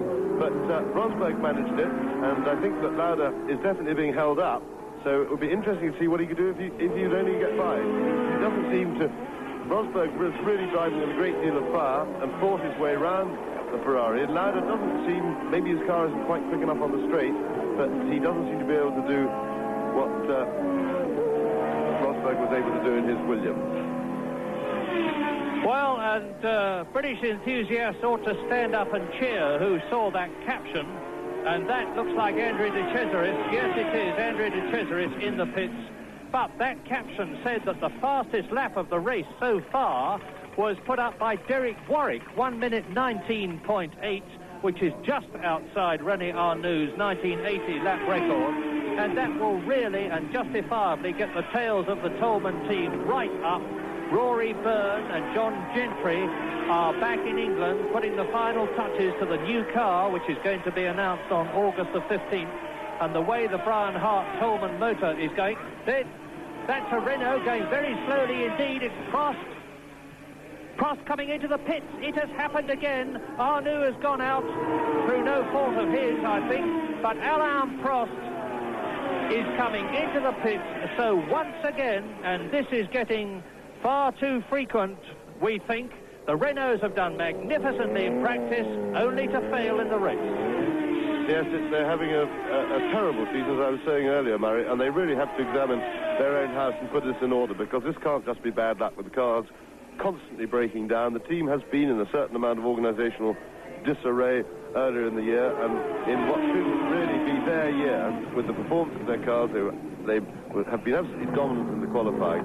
They really should have been getting some better results than this. Very, very disappointing. And one has to, I think, really examine the management and the operation of the Renault team to see what the trouble is. Because the cars are breaking down. They've had misfires here and little things that really shouldn't go wrong, especially in a top team. There's Perona just going on his steady way, leading the race very comfortably.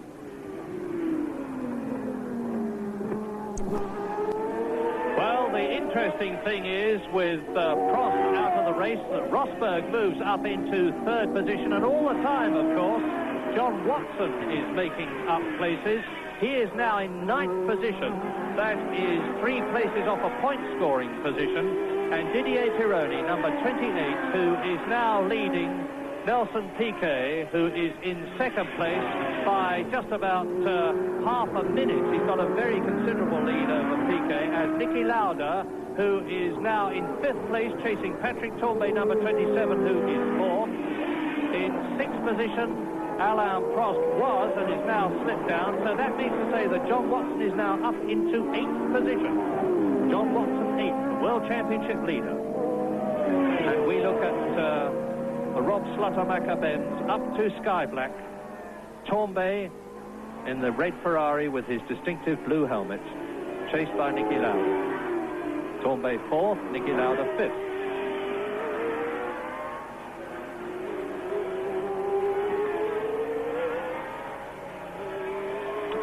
Well, it would seem at this stage of the race, because we are now at the half-distance point, 36 laps, which is the half-distance lap in this 72-lap race, that Pironi has simply to keep going in order to win, because he has a very considerable lead over Nelson Piquet, and brilliant as the Brazilian is, there is no way I can see him being able to reduce the gap between himself and Pironi, unless Pironi has trouble. And now Lauda is going to try and go through and take Patrick Tambay, who is 4th.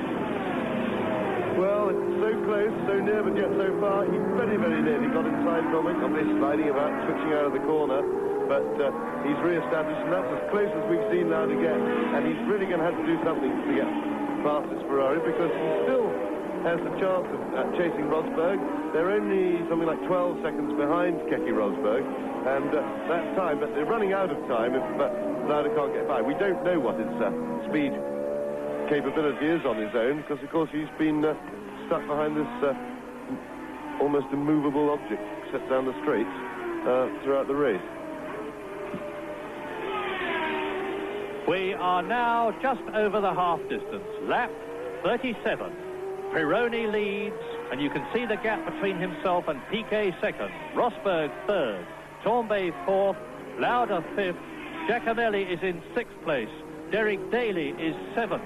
In eighth position, it is Michele Alboreto. In ninth place, John Watson. So Alboreto and Watson are now very close. John Watson is starting a charge behind this lot, and there is Elio De Angelis bouncing his way down the straight, having rejoined the race into Tarzan ahead of Jan Lammers, who is in 13th place, the Dutchman, number 33, in the Theodore car. Still recovering from his broken thumb, but he has qualified in his home Grand Prix. He is the hero of Holland, and rightly so. Bruno Giacomelli, who's still shadowing that Tambay-Lauda battle, has dropped back a little bit, and it sounds to me like he's got a broken exhaust pipe. His engine sounds very rough, but it can't be that rough, because he's still holding off Derek Daly, who's stuck behind him, and he's keeping pretty close to the battle in front. It doesn't knock a lot of power off, it doesn't half make the engine sound horrible, but he's been like that for a few laps now, so he seems to be settled into his new funny noise without any problems. Well, whilst we go round Zandvoort with the Elio De Angelis versus Jan Lammers battle on the course, there is Nelson Piquet in second position. He has now completed 37 laps, and he chases unavailingly at the moment Didier Pironi in the Ferrari, who seems to be on his way to his second Grand Prix win of 1982. He's already won 2 Grand Prix, Pironi I'm talking about, and Nelson Piquet won't be able to do very much about the gap between himself and the Ferrari, but it does look at the present moment as though we are going to have 2 different makes of turbo in the top 2 places. Well, we can't see it on the screen, but Lauda was definitely inside, and there he is through. I saw him as they went past the pit. He was closer than ever before. He's overtaken at the right moment. He's now got a whole lap to put enough air between him, and he's just streaking away from Tambay. So now we've got to see if Lauda can set about catching Rosberg, who's got something like 14 seconds lead over him. And Watson has just come into the pits. Andres, we haven't seen it, but Watson in the pits. Yes, John Watson has driven past and underneath our commentary position, and there is the confirmation of it with a very lumpy sounding engine. Now, Niki Lauda had tremendous drama earlier today. There he is, number 8, Niki Lauda, who is in 4th position now ahead of Patrick Tambay, because at the end of the warm-up period, and that finished at 10:30 Dutch time, which is an hour later than you in the UK, and heaven knows what the difference it is between here and Australia. But Niki Lauda came in at the end of the warm-up period with a distinctly rough engine. The race was starting. Here's the replay of Lauda getting past Tambay, who looks over his shoulder despairingly, can do nothing about it. Lauda passed at the traditional place at the Zandvoort circuit, the end of the straight and Tarzan corner, and I still haven't finished telling you that Lauda's engine was changed between the end of the warm-up period and the beginning of the race, and there is John Watson, obviously back in the race. So, and he's just ahead of his teammate Niki Lauda. He moves over, lets the Austrian through, because he knows, of course, that Niki is in with a chance of some excellent points, because he's on his way to 3 points, Niki Lauda, if he can maintain his 4th position at the present moment in the World Championship. Well, the way he streaked away from Tambay once past, and they look at that lead now, Tambay's almost out of the picture. We just caught a glimpse of the way he streaked away from him. He should, I would think, be going to catch Rosberg. So we've got a potential scrap for the leaders of the B race, Lauda and Rosberg. Rosberg has quite a substantial lead of over 15 seconds on Lauda at the moment. We'll get the watch on it and see how he's going, but he's really going quickly at the moment, Nicky. Lap 40 out of 72, Didier Pironi leads. Nelson Piquet second, Rosberg third, Lauda fourth, Tambay fifth, Derek Daly sixth and in the points. Then 7th, Giacomelli, 8th, Alboreto, 9th, Mauro Baldi, 10th, John Watson, who has slipped down, of course, now that he's been into the pits. 11th, Jochen Maas, and 12th, Eliseo Salazar. You hear James and I talk laughingly about the A and B races because it is clear that as the turbo cars, demonstrated by Renault, Ferrari, BMW, and increasingly now Toleman, are developed, they are so much faster than the normally aspirated 3-litre Ford V8 engine cars, which have ruled Grand Prix racing for so long, that, provided the turbos last, they in effect have a race amongst themselves. But they don't always last long enough. Pironi is in a turbo in the lead and looking good for another race win. Piquet is second in a different make of turbo, the German BMW-powered Brabham, and looking good for second place. Keke Rosberg leads the 3-litre race, as it were, in third position, with Niki Lauda here in fourth place, some 15 seconds behind Rosberg, but we're going to put a watch on them and see what the gap is and see whether Lauda is gaining on the Finnish driver.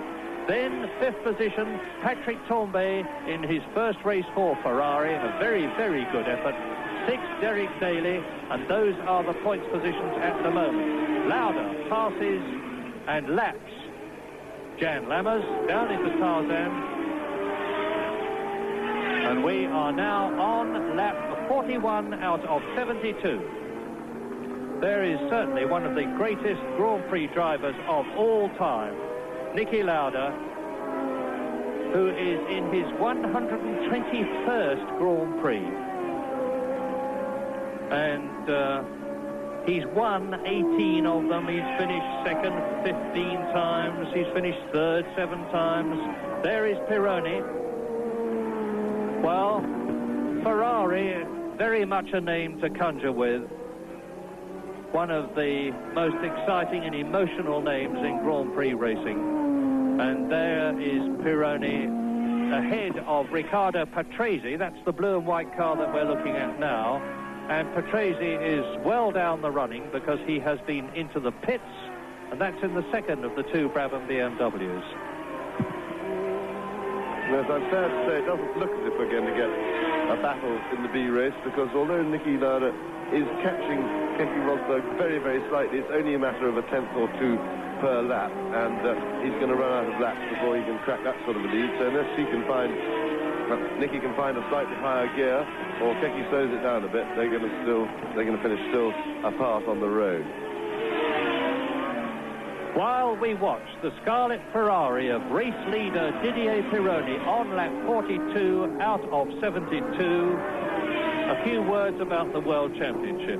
John Watson, who is well down the field now in 13th place, looks as though he is not going to score any points in this Grand Prix in Holland.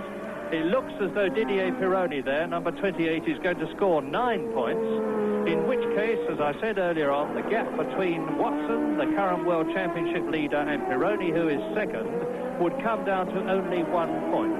Riccardo Patrese, who is third in the World Championship at the present moment, is not by a long, long way in the points. Alain Prost, who is in 4th position in the World Championship, seems to be out of the race.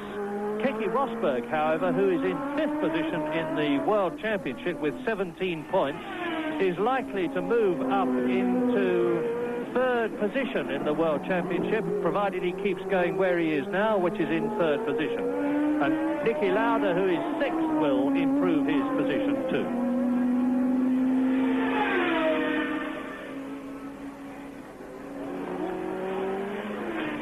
So there is Nelson Piquet, lap 43, 2nd position behind Pironi. In 3rd position is Keke Rosberg still. In 4th place is Niki Lauda. Then in 5th place now, we haven't seen it on the picture, but Derek Daly has moved ahead of Tambay, who goes down to 6th position, and into the pits comes Jan Lammers, who, as I said, was overjoyed to have qualified for his home Grand Prix. And look at that near side front tyre. Look how blistered it is. The left side front tyre here in Holland and Zandvoort takes a terrific pounding. Yes, that's absolutely right. It's depending on how the car is set up, it's either the front or rear outside tyre, and that's blistered through pure overheating, which could be indicative that other people may be in tyre trouble, and we tend to see it in the second half of the race that the tyres are warm a lot. But it seems strange that he blistered the tyre so late in the race, because they get hotter. There's Rosberg in pretty clear third place, no trouble at all, cruising along. Lauda not appearing to be a threat behind him, and doesn't look any chance really of catching Piquet ahead, unless, of course, one of the two leading cars runs into trouble. But it's strange to blister a tyre straight so late in the race, because they build up more heat when they got more rubber on. Look at that lovely slide. Rosberg really throwing the car about. Joy to watch. He really enjoys his driving. Very much the Finnish style. They're brought up on snow and ice, so they can drive cars backwards and still be under control. They're used to sliding all over the place.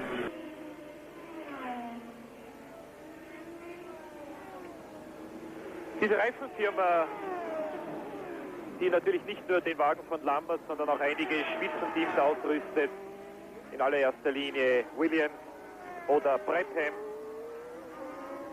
hat übrigens 3 verschiedene Qualifikationsreifen. Der eine hält genau eine Runde, der andere hält 4 Runden und der andere hält sogar 10 Runden lang, ist natürlich entsprechend langsamer. Nur damit Sie wissen, wie also im Training oft die Karten gemischt werden, warum es Teams gibt, die immer wieder vorne auftauchen im Training und andere, die immer wieder überraschen und andere, die immer hinten bleiben.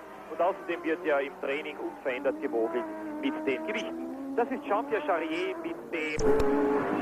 And now on lap 45, the positions remain Didier Pironi, who has led right from the early stages of this race. Indeed, he took the lead on lap 5, and he now holds it on lap 45 from Nelson Piquet, who has, I think, little chance of catching the Frenchman in the Italian Ferrari who leads. In third position, Keke Rosberg, and I don't think he's got any chance of catching Piquet. In fourth position, no change there, Niki Lauda, who has displaced, of course, Tambay, who is now down to sixth position with Daly in fifth place. And in seventh position is Bruno Giacomelli, eighth is Michele Alboreto, and we see now the ninth man, Baldi. And Alboreto has just slipped past Giacomelli going to the hairpin. There's still that little gaggle of cars, and meanwhile Pironi has caught them up, is trying to lap them, but they're so busy fighting each other, understandably. Tambay has got out of the way now. It's most extraordinary manoeuvres going on. Tambay, I think, saw what was happening behind and went to start letting people through, but Alboreto was the only person who was interested in getting past to that stage. Giacomelli, I think, has let the Ferrari through, dropped back a bit as a result. So we'll see what happens, because this is a chance for Alboreto, driving yet again a very good race indeed. He's really come on extremely well this year, driven very steadily and very quickly at times when his car has been up to it, and he's certainly putting on a good show here, and it'll be interesting to see if he can fight his way past Tambay. Yes, Michele Alboreto, who many people thought might be offered a place in the Ferrari team after Gilles Villeneuve's tragic death, but Enzo Ferrari himself is very, very cautious about appointing. There goes, I was going to say there goes Pironi past Alboreto, but he doesn't. But now Alboreto is ahead of Tambay, and so has Pironi lapped his teammates. So it is now on lap 47, Pironi leading, Piquet second, Rosberg third, Lauda fourth, Daly fifth, and up into sixth position has gone Alboreto. Most extraordinary. Alboreto's Turo went down the straight like a turbocharged car. He appeared to pull away from Tambay, so one has a suspicion that the Ferraris may be losing a bit of power. Pironi's got a big enough lead, I think, for that not to be a problem for him. But you see, look at that Tyrrell just streaking away, and Tambay is definitely falling back. So it may be they're getting an overheating problem or something, but they both seem to be struggling against the Tyrrell. And Alboreto is going at a huge speed there. Well, now, let us watch this very carefully, because the gap between Didier Pironi, who is leading and that we're looking at now, on lap 47, and Nelson Piquet has come down to 26 seconds, and it was over 30 seconds. James has suggested that the Ferraris may be losing power. You can see that Pironi either can't or doesn't want to get ahead of Alboreto. I can't believe it's the latter. Alboreto is in the Ford V8 powered car. Now Pironi is, I think, going to surge past him on the straight. Yes, he seems to go past him fairly comfortably then, but didn't really gobble him up. It's hard to say, but if they have both lost out together, the Ferraris, it says, in a way, good things for the standard of their engineering, because if you can get the same failure at the same length of life for a car, it means you've at least put everything together exactly right and beautifully matched, although you've probably got your design wrong. But Alboreto still holding on to Pironi very well indeed. So Pironi is definitely not going as quickly, and of course he'll be in a big hurry now because he'll be aware that his lead is being eked away by Piquet, who still looks in excellent health. Yes, and Pironi, of course, has now lapped everybody up to 5th place, now that he has got past Alboreto, who is in 6th position. And on lap 48 out of 72, this man, number 22, Didier Pironi, the Frenchman in the Ferrari, leads the Dutch Grand Prix by 26 seconds from Nelson Piquet second. Keke Rosberg 13 seconds behind Piquet in 3rd position. Niki Lauda 4th, Derek Daly in 5th position, and Alboreto in 6th place.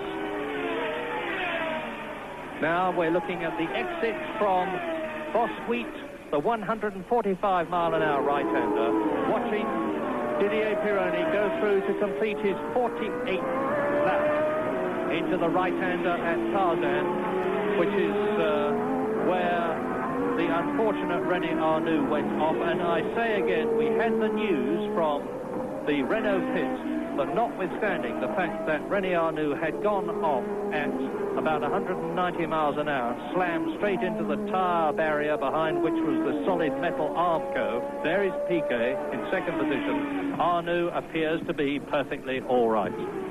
Both the Turbo Ferrari and the Turbo Brabham flash of flame as Piquet goes from Tarzan into Gerlach, 2nd gear. Now around Hugenholtz, the 2nd gear left-hander, accelerates away, 3rd gear, up into 4th for the Rob Slaughtermacher Benz, 150 miles an hour, now up the hill into Sky Black, down towards the top straight, such as it is, and the Marlborough Bocht, the new chicane, built in 1980 to replace the one which Jody Scheckter was to some extent responsible for, and which was not at all liked by the drivers. And Nelson Piquet in 2nd position then.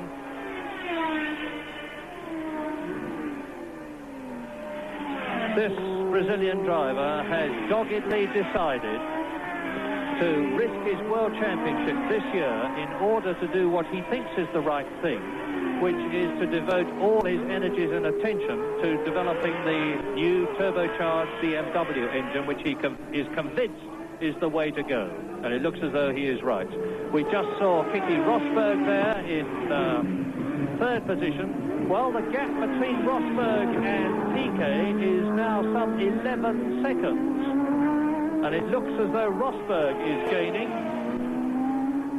There he is. There is the very, very determined, hard-charging Finnish driver, Keke Rosberg, in his 45th Grand Prix in the very cobby-looking FW08 Williams, the car that has replaced the enormously successful FW07 Williams, which took Alan Jones to his World Championship and nearly gave Carlos Reutemann a World Championship last year. And Rosberg, as ever, is fighting every inch of the way. You can see him as he comes out of Sky Black there with the car sliding under perfect control, challenging or trying to challenge Nelson Piquet for 2nd position. And we're now on lap 51 in this 72-lap, 190.2 mile race. Keke Rosberg. This is the Panorama Benz. 4th gear here into Boswheat, 145 miles an hour. He goes round this right-hander, believe it or not, into the long straight at Hutsen. Now building up to 190 miles an hour, it seems, and they don't back off until they get to the 100-meter board. You have to see it to believe it. And there is Niki Lauda. So on lap 51 out of 72. Pironi leads. Piquet second, Rosberg third, Lauda fourth, Daly fifth, Alboreto sixth, Torbay seventh, Giacomelli eighth, and in ninth position, Mauro Baldi in the Pirelli shod Arrows. And I draw attention to the tyres because they are making an enormous difference to the performance of the Tolemans and the Arrows cars in the first Grand Prix in which they have been used. Niki Lauda here, fourth position. Not doing anything very much at the moment about Rosberg.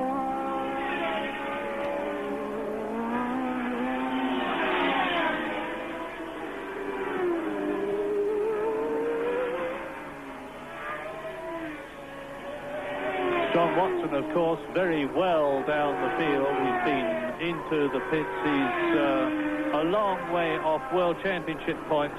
And although he will go to the next Grand Prix, the British Grand Prix of Brands Hatch in the lead, if Didier Pironi finishes where he is now, as we look at Jean-Pierre Jarier and Niki Lauda, who is about to lap the Frenchman, although Watson will go into the British Grand Prix in the lead, it will be by a much reduced margin in comparison with what it is now. 10 points, and there's Daly.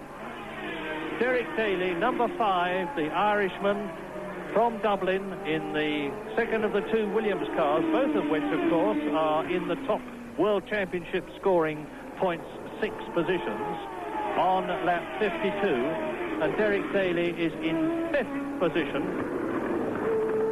Daly, now a very, very experienced Grand Prix racing driver, hasn't had the best of luck since he joined the Williams team. He's only 16th equal in the World Championship with 3 points.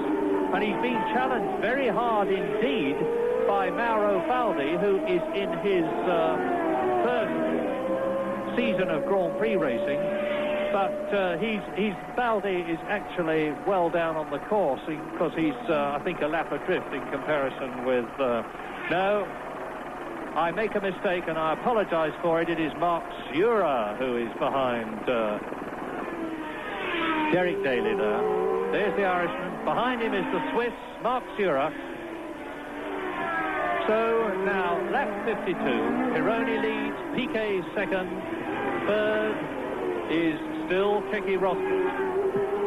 Remember, we got a little bit excited about 7 or 8 laps ago when the Ferrari of Pironi seemed to be slowing down, and the gap closed up quite a bit by about 5 seconds with Piquet, but in fact that I think must have been due to the traffic. Pironi, if you remember, was stuck in traffic at the time, and he's now re-established his gap at just over 30 seconds, so he's going pretty comfortably along the lead, and obviously at the moment healthy and capable of handling any situation.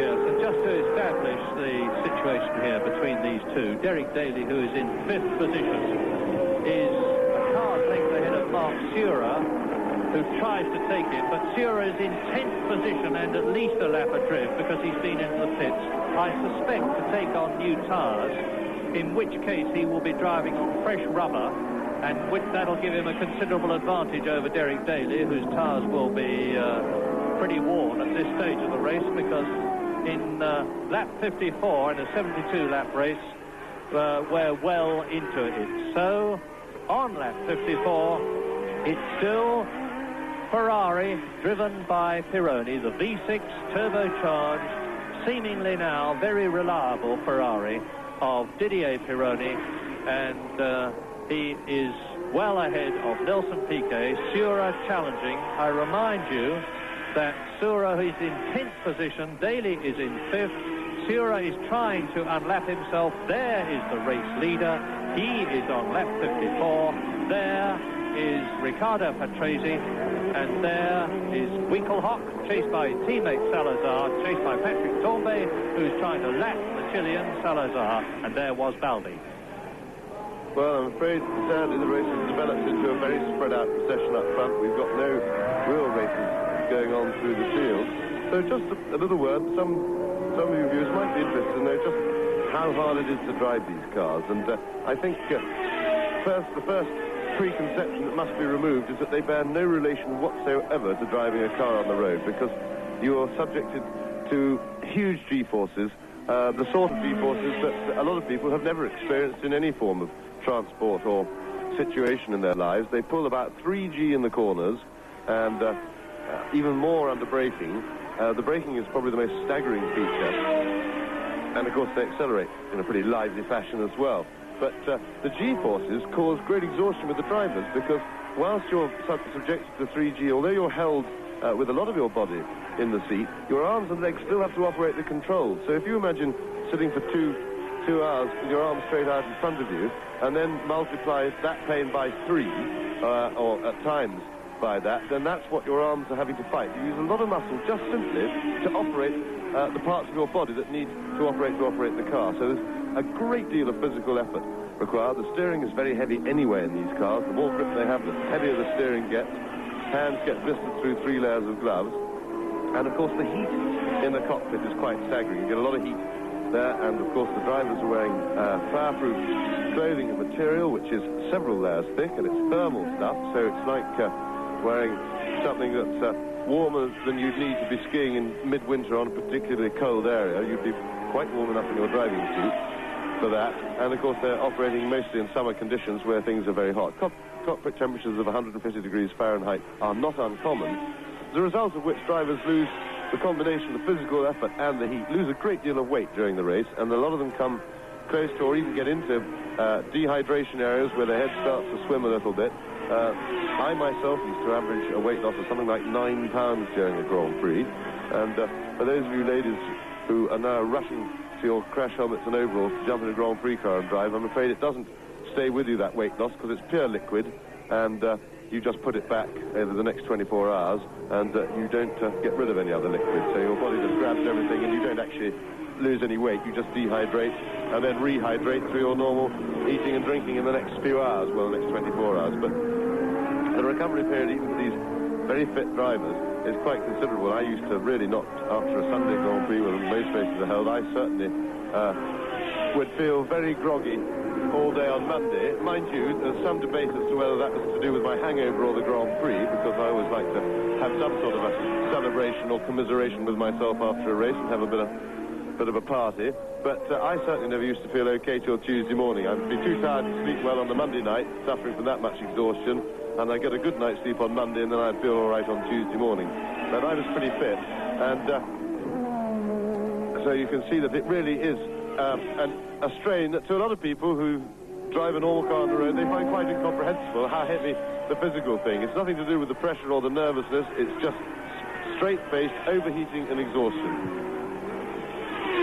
Well, there you are, now you know, and this is lap 57, and here is Didier Pironi, who is some 26 seconds ahead of Nelson Piquet, who is in second position. Piquet is some 11 seconds ahead of Keke Rosberg, who is third.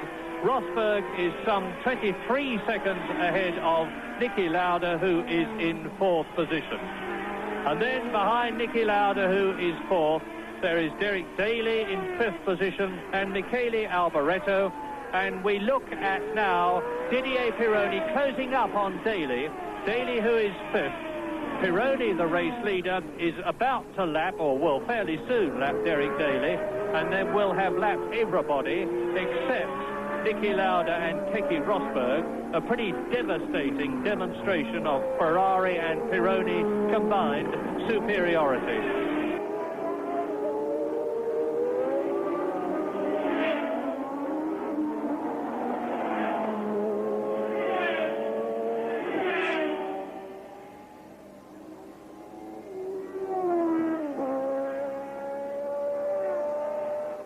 And Pironi is on lap 58.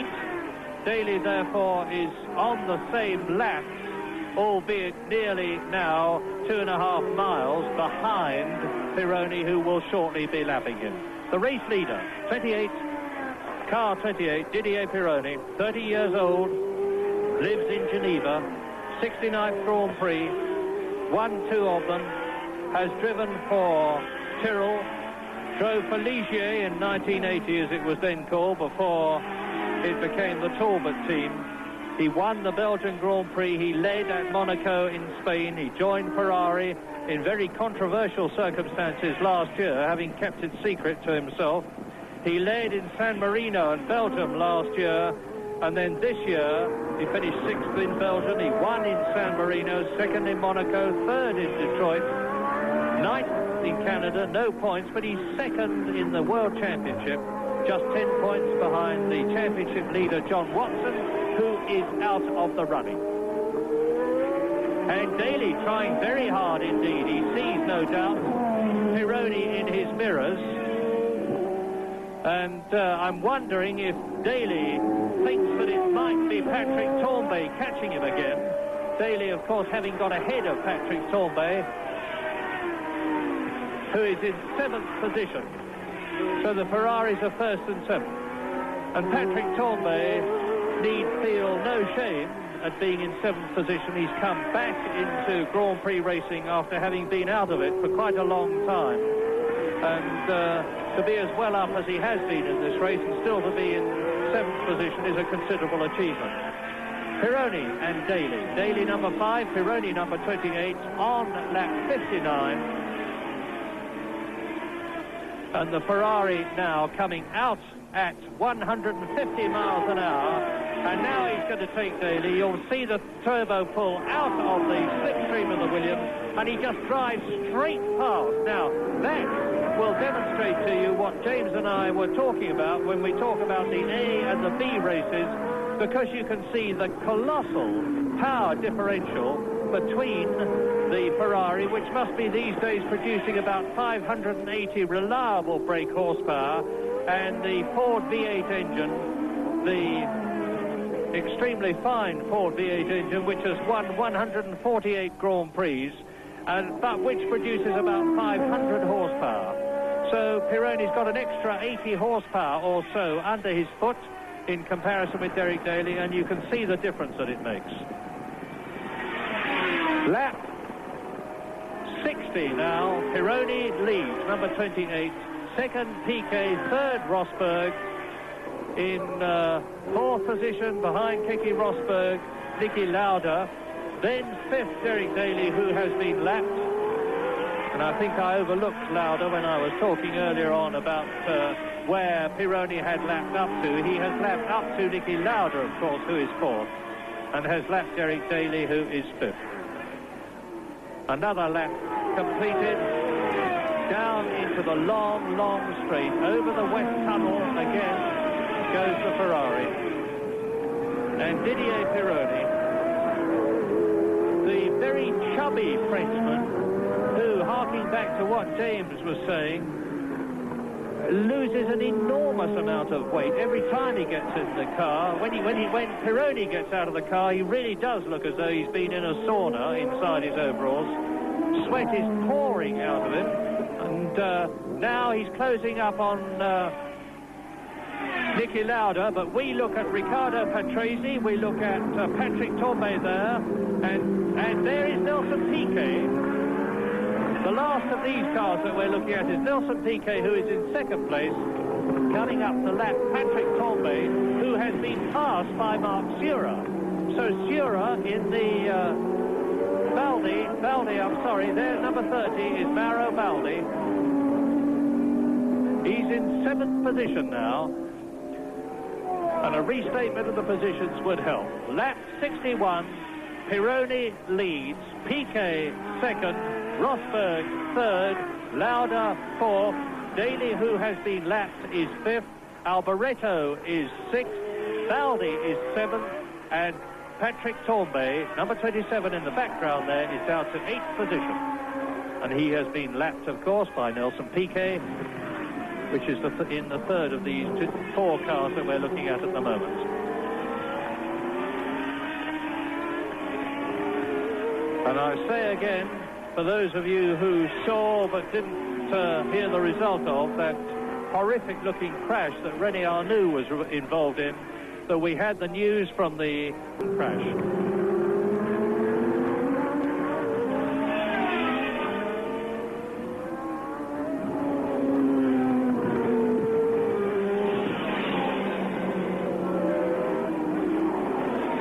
Well, you can see now that Riccardo Patrese, having been passed by Piquet, must be having some kind of trouble. He's about to be passed too by Patrick Tambay, who is in 8th position.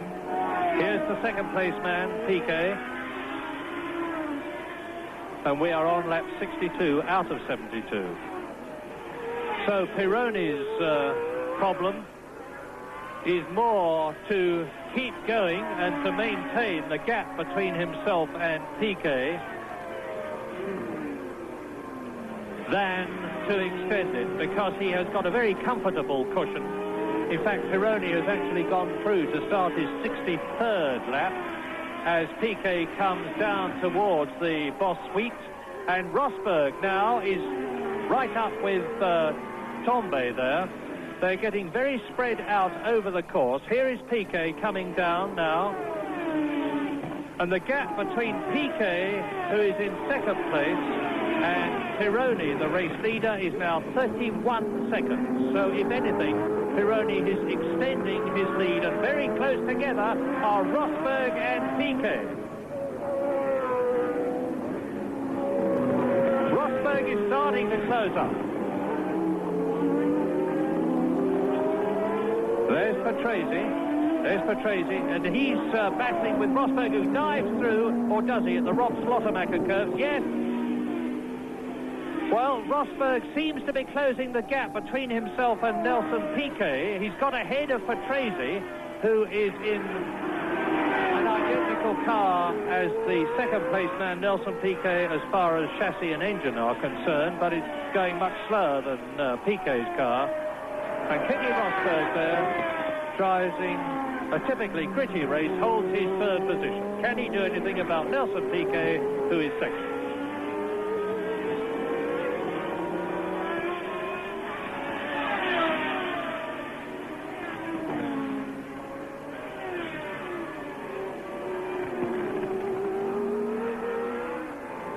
And there in the March car is the German driver Jochen Mass, who's got 1 Grand Prix victory behind in the Spanish Grand Prix in 1975.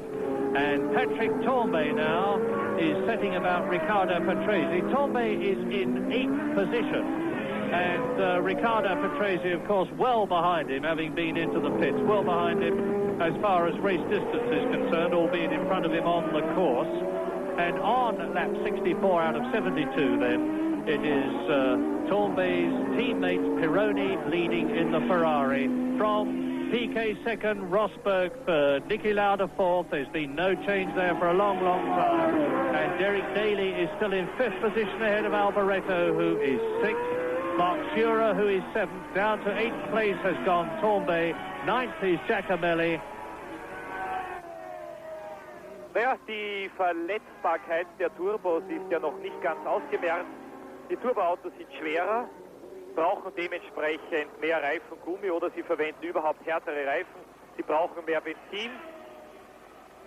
Dadurch erhöht sich das Wagengewicht notgedrungen noch etwas.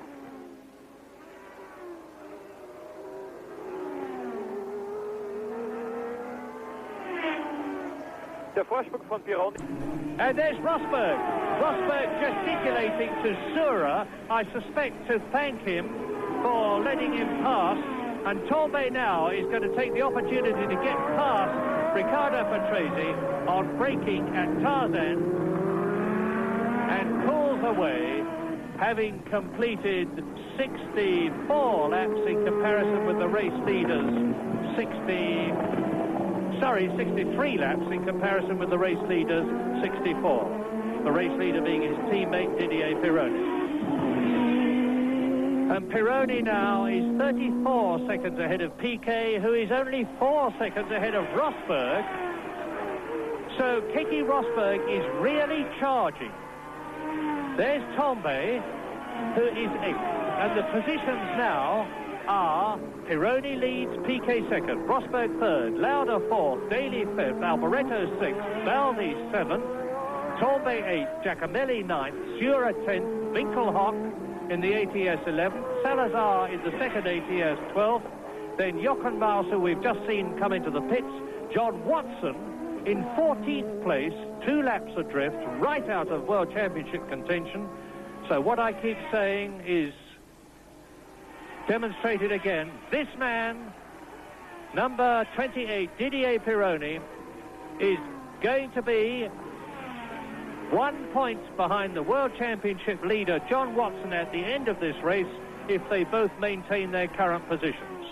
An enormously exciting prospect for the British Grand Prix at Brands Hatch.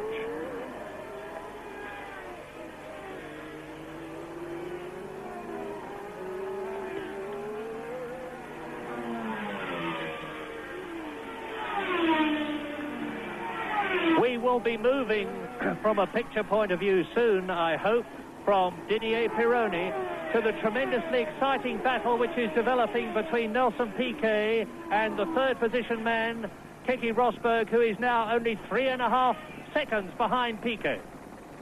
Yes, late charge by Rosberg. Piquet is quite likely to have more worn tyres than Rosberg. These turbocharged cars have to carry more fuel, they're heavier, they've got more power, so they've put quite a lot more load through the tyres than the lighter, nimbler, 3-litre normally aspirated engine cars. And Rosberg is catching quite fast. He's going to come right up to Piquet, but the problem is he's only 3 seconds behind now, but he's got the big problems as usual to pass him when he gets there.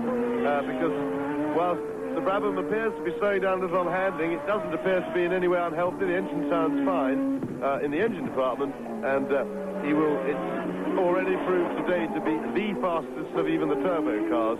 So Rosberg's got a real battle on his hands.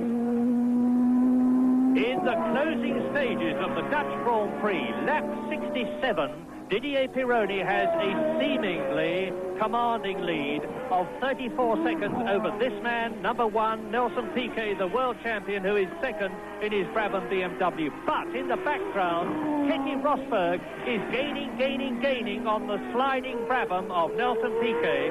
The gap is now down to 3 seconds between number 1, Nelson Piquet, and number 6, Keke Rosberg.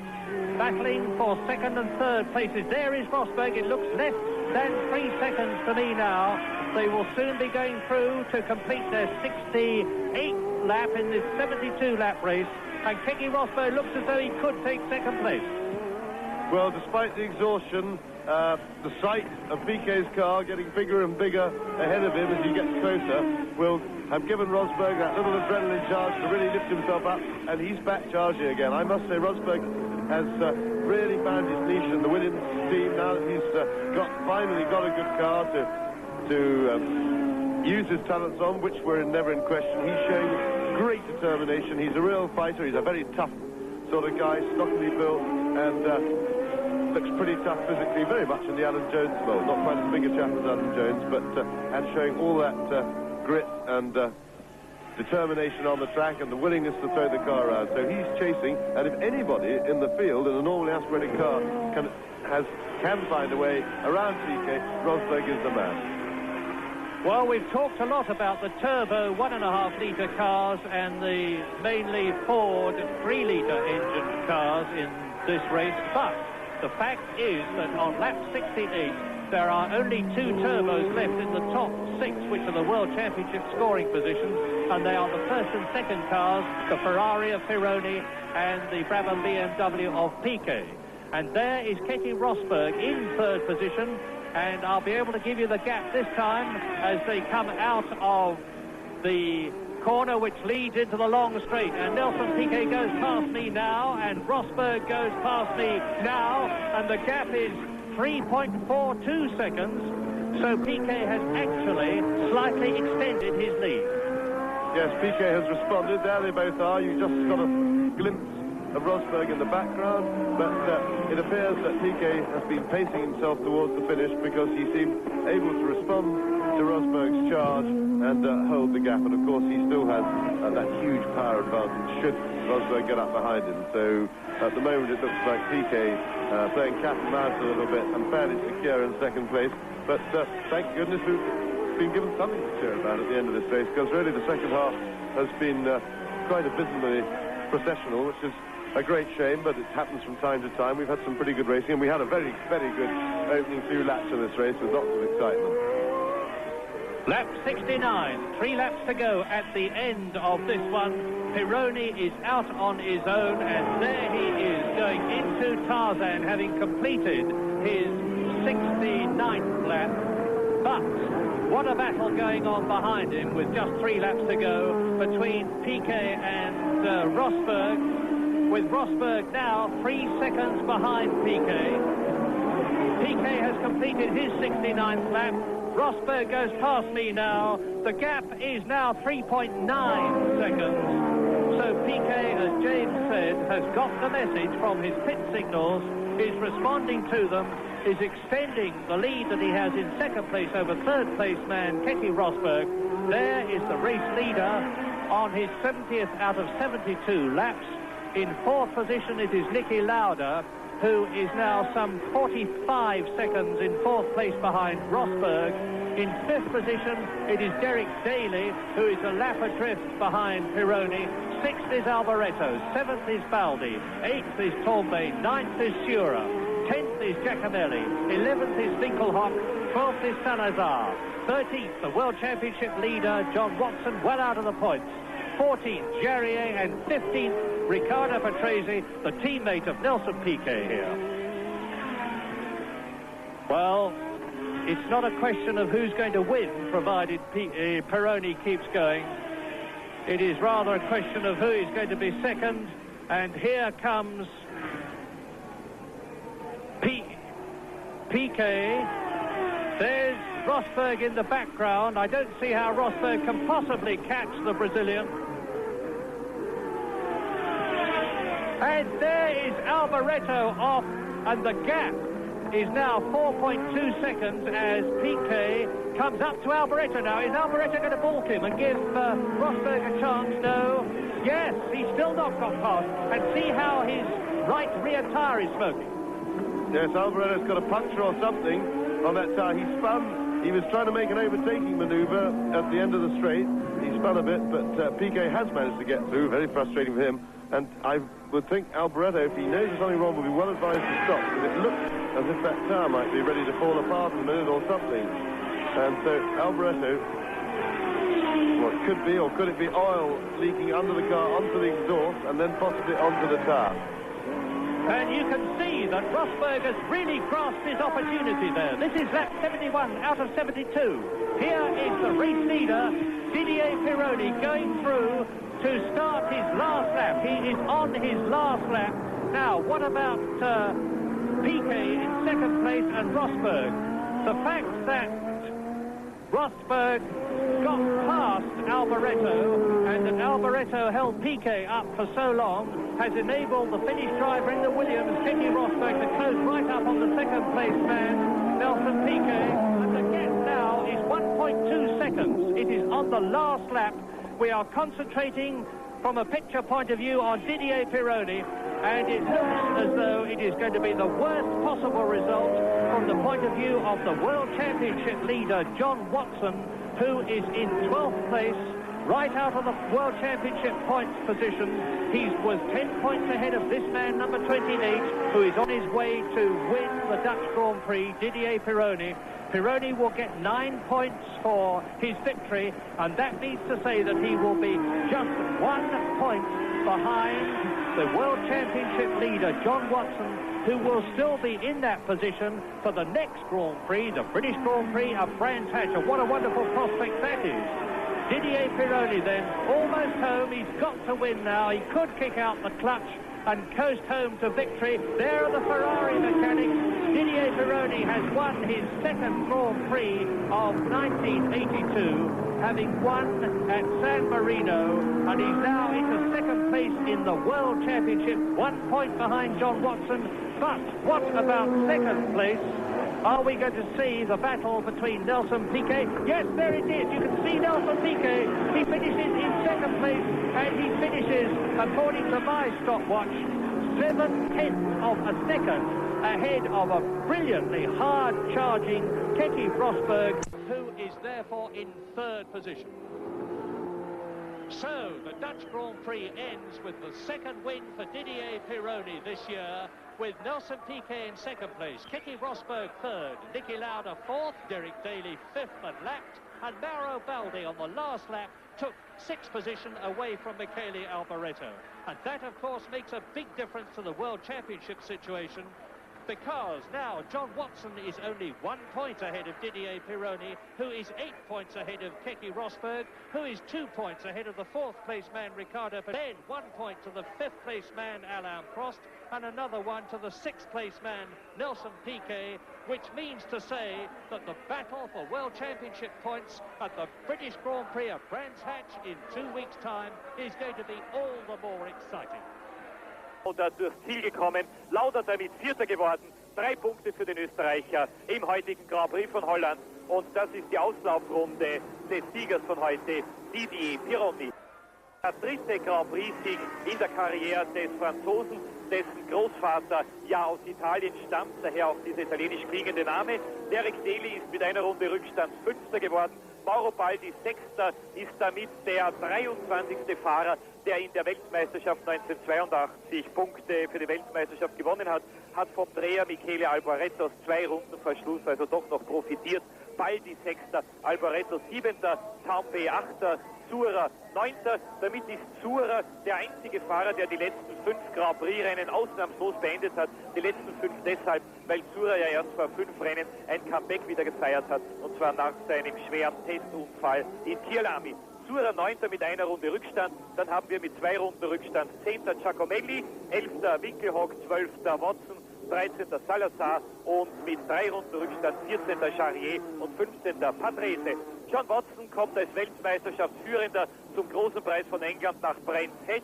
Niki Lauda ist auf den 7. Platz zurückgefallen, wurde heute von Nelson Piquet also überholt. Watson, Pironi, Rosberg, Patrese, Prost, Piquet und Lauda. 15 Punkte trennen die ersten 7. Hier haben Sie noch einmal Zandvoort aus der Hubschrauberperspektive. Didier Pironi, ein auf stille Art glücklicher Sieger. Er ist nie ein Rennfahrer gewesen, der Freudenausbrüche gezeigt hat, wenn er gewonnen hat. Naja, und damit hat Didier Pironi die Liste jener Fahrer, zur Liste jener Fahrer ausgeschlossen, die 3 Grand Prix-Siege haben. Die Engländer Mike Hawthorn und Peter Collins, der Amerikaner Phil Hill, interessanterweise ausnahmslos Ferrari-Fahrer. Und hier haben Sie noch einmal den Sieger von heute, den 30-jährigen Franzosen Didier Pironi auf Ferrari. Er ist nach dem Unglück Gilles Villeneuve Ferraris einzige Hoffnung, heuer noch den Weltmeistertitel zu gewinnen. Und er ist drauf und dran, diese Hoffnung möglicherweise auch zu erfüllen. Ein sehr interessantes Gespräch ist Jean-Marie Balestre und Didier Pironi. Sie wissen, Pironi ist ja auch der Präsident der neu gegründeten Profi-Rennfahrervereinigung.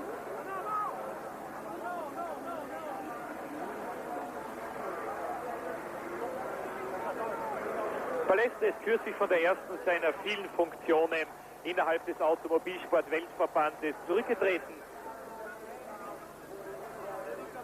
Kurze Diskussion zwischen Pironi und Piquet. Oben warten wir noch auf den 3., auf Keke Rosberg.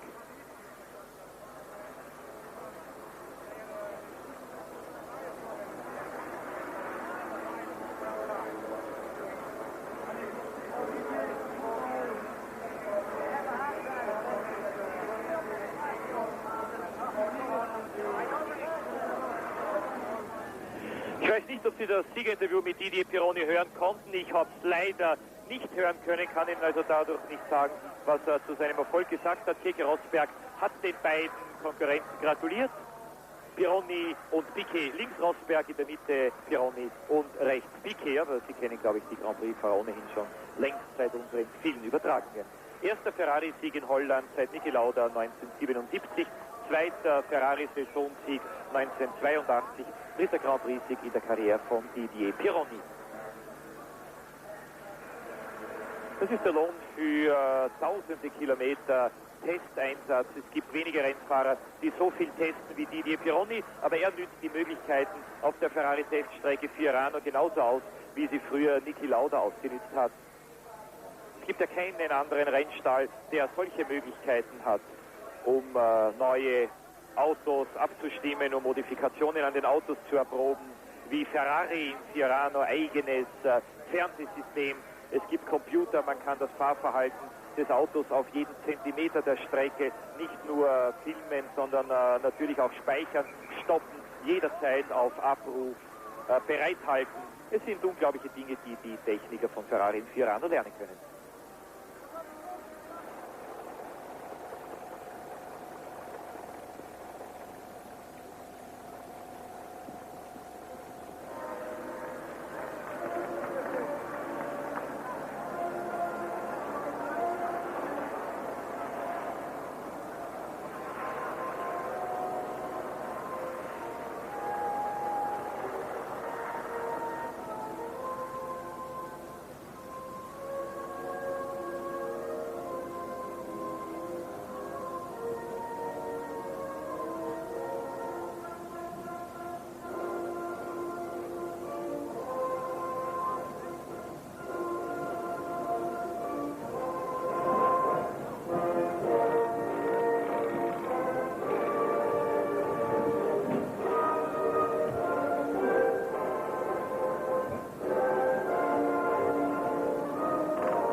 Das war die Siegerehrung im Grand Prix von Holland. Noch einmal erster Didier Pironi, Frankreich auf Ferrari. Zweiter Nelson Piquet, Brasilien auf Prefem BMW Turbo. Ein Doppelsieg also der Turbofahrzeuge. Dritter Keke Rosberg, Finnland auf Williams. Und an der vierten Stelle zum ersten Mal also seit Zolder wieder in den Weltmeisterschaftspunkterängen. Aber diese 3 Punkte kann ihm heute keiner wegnehmen. Niki Lauda mit dem McLaren. Hier wird der verunglückte Renault Turbo von René Arnoux weggebracht. Nächster Grand Prix für Sie, meine Damen und Herren. Morgen in 2 Wochen in Brands Hatch, der klassische Grand Prix von England. Und mit diesen Bildern sage ich Ihnen auf Wiedersehen vom Grand Prix von Holland aus Zandvoort. Danke fürs Zuschauen und ich wünsche Ihnen noch einen recht.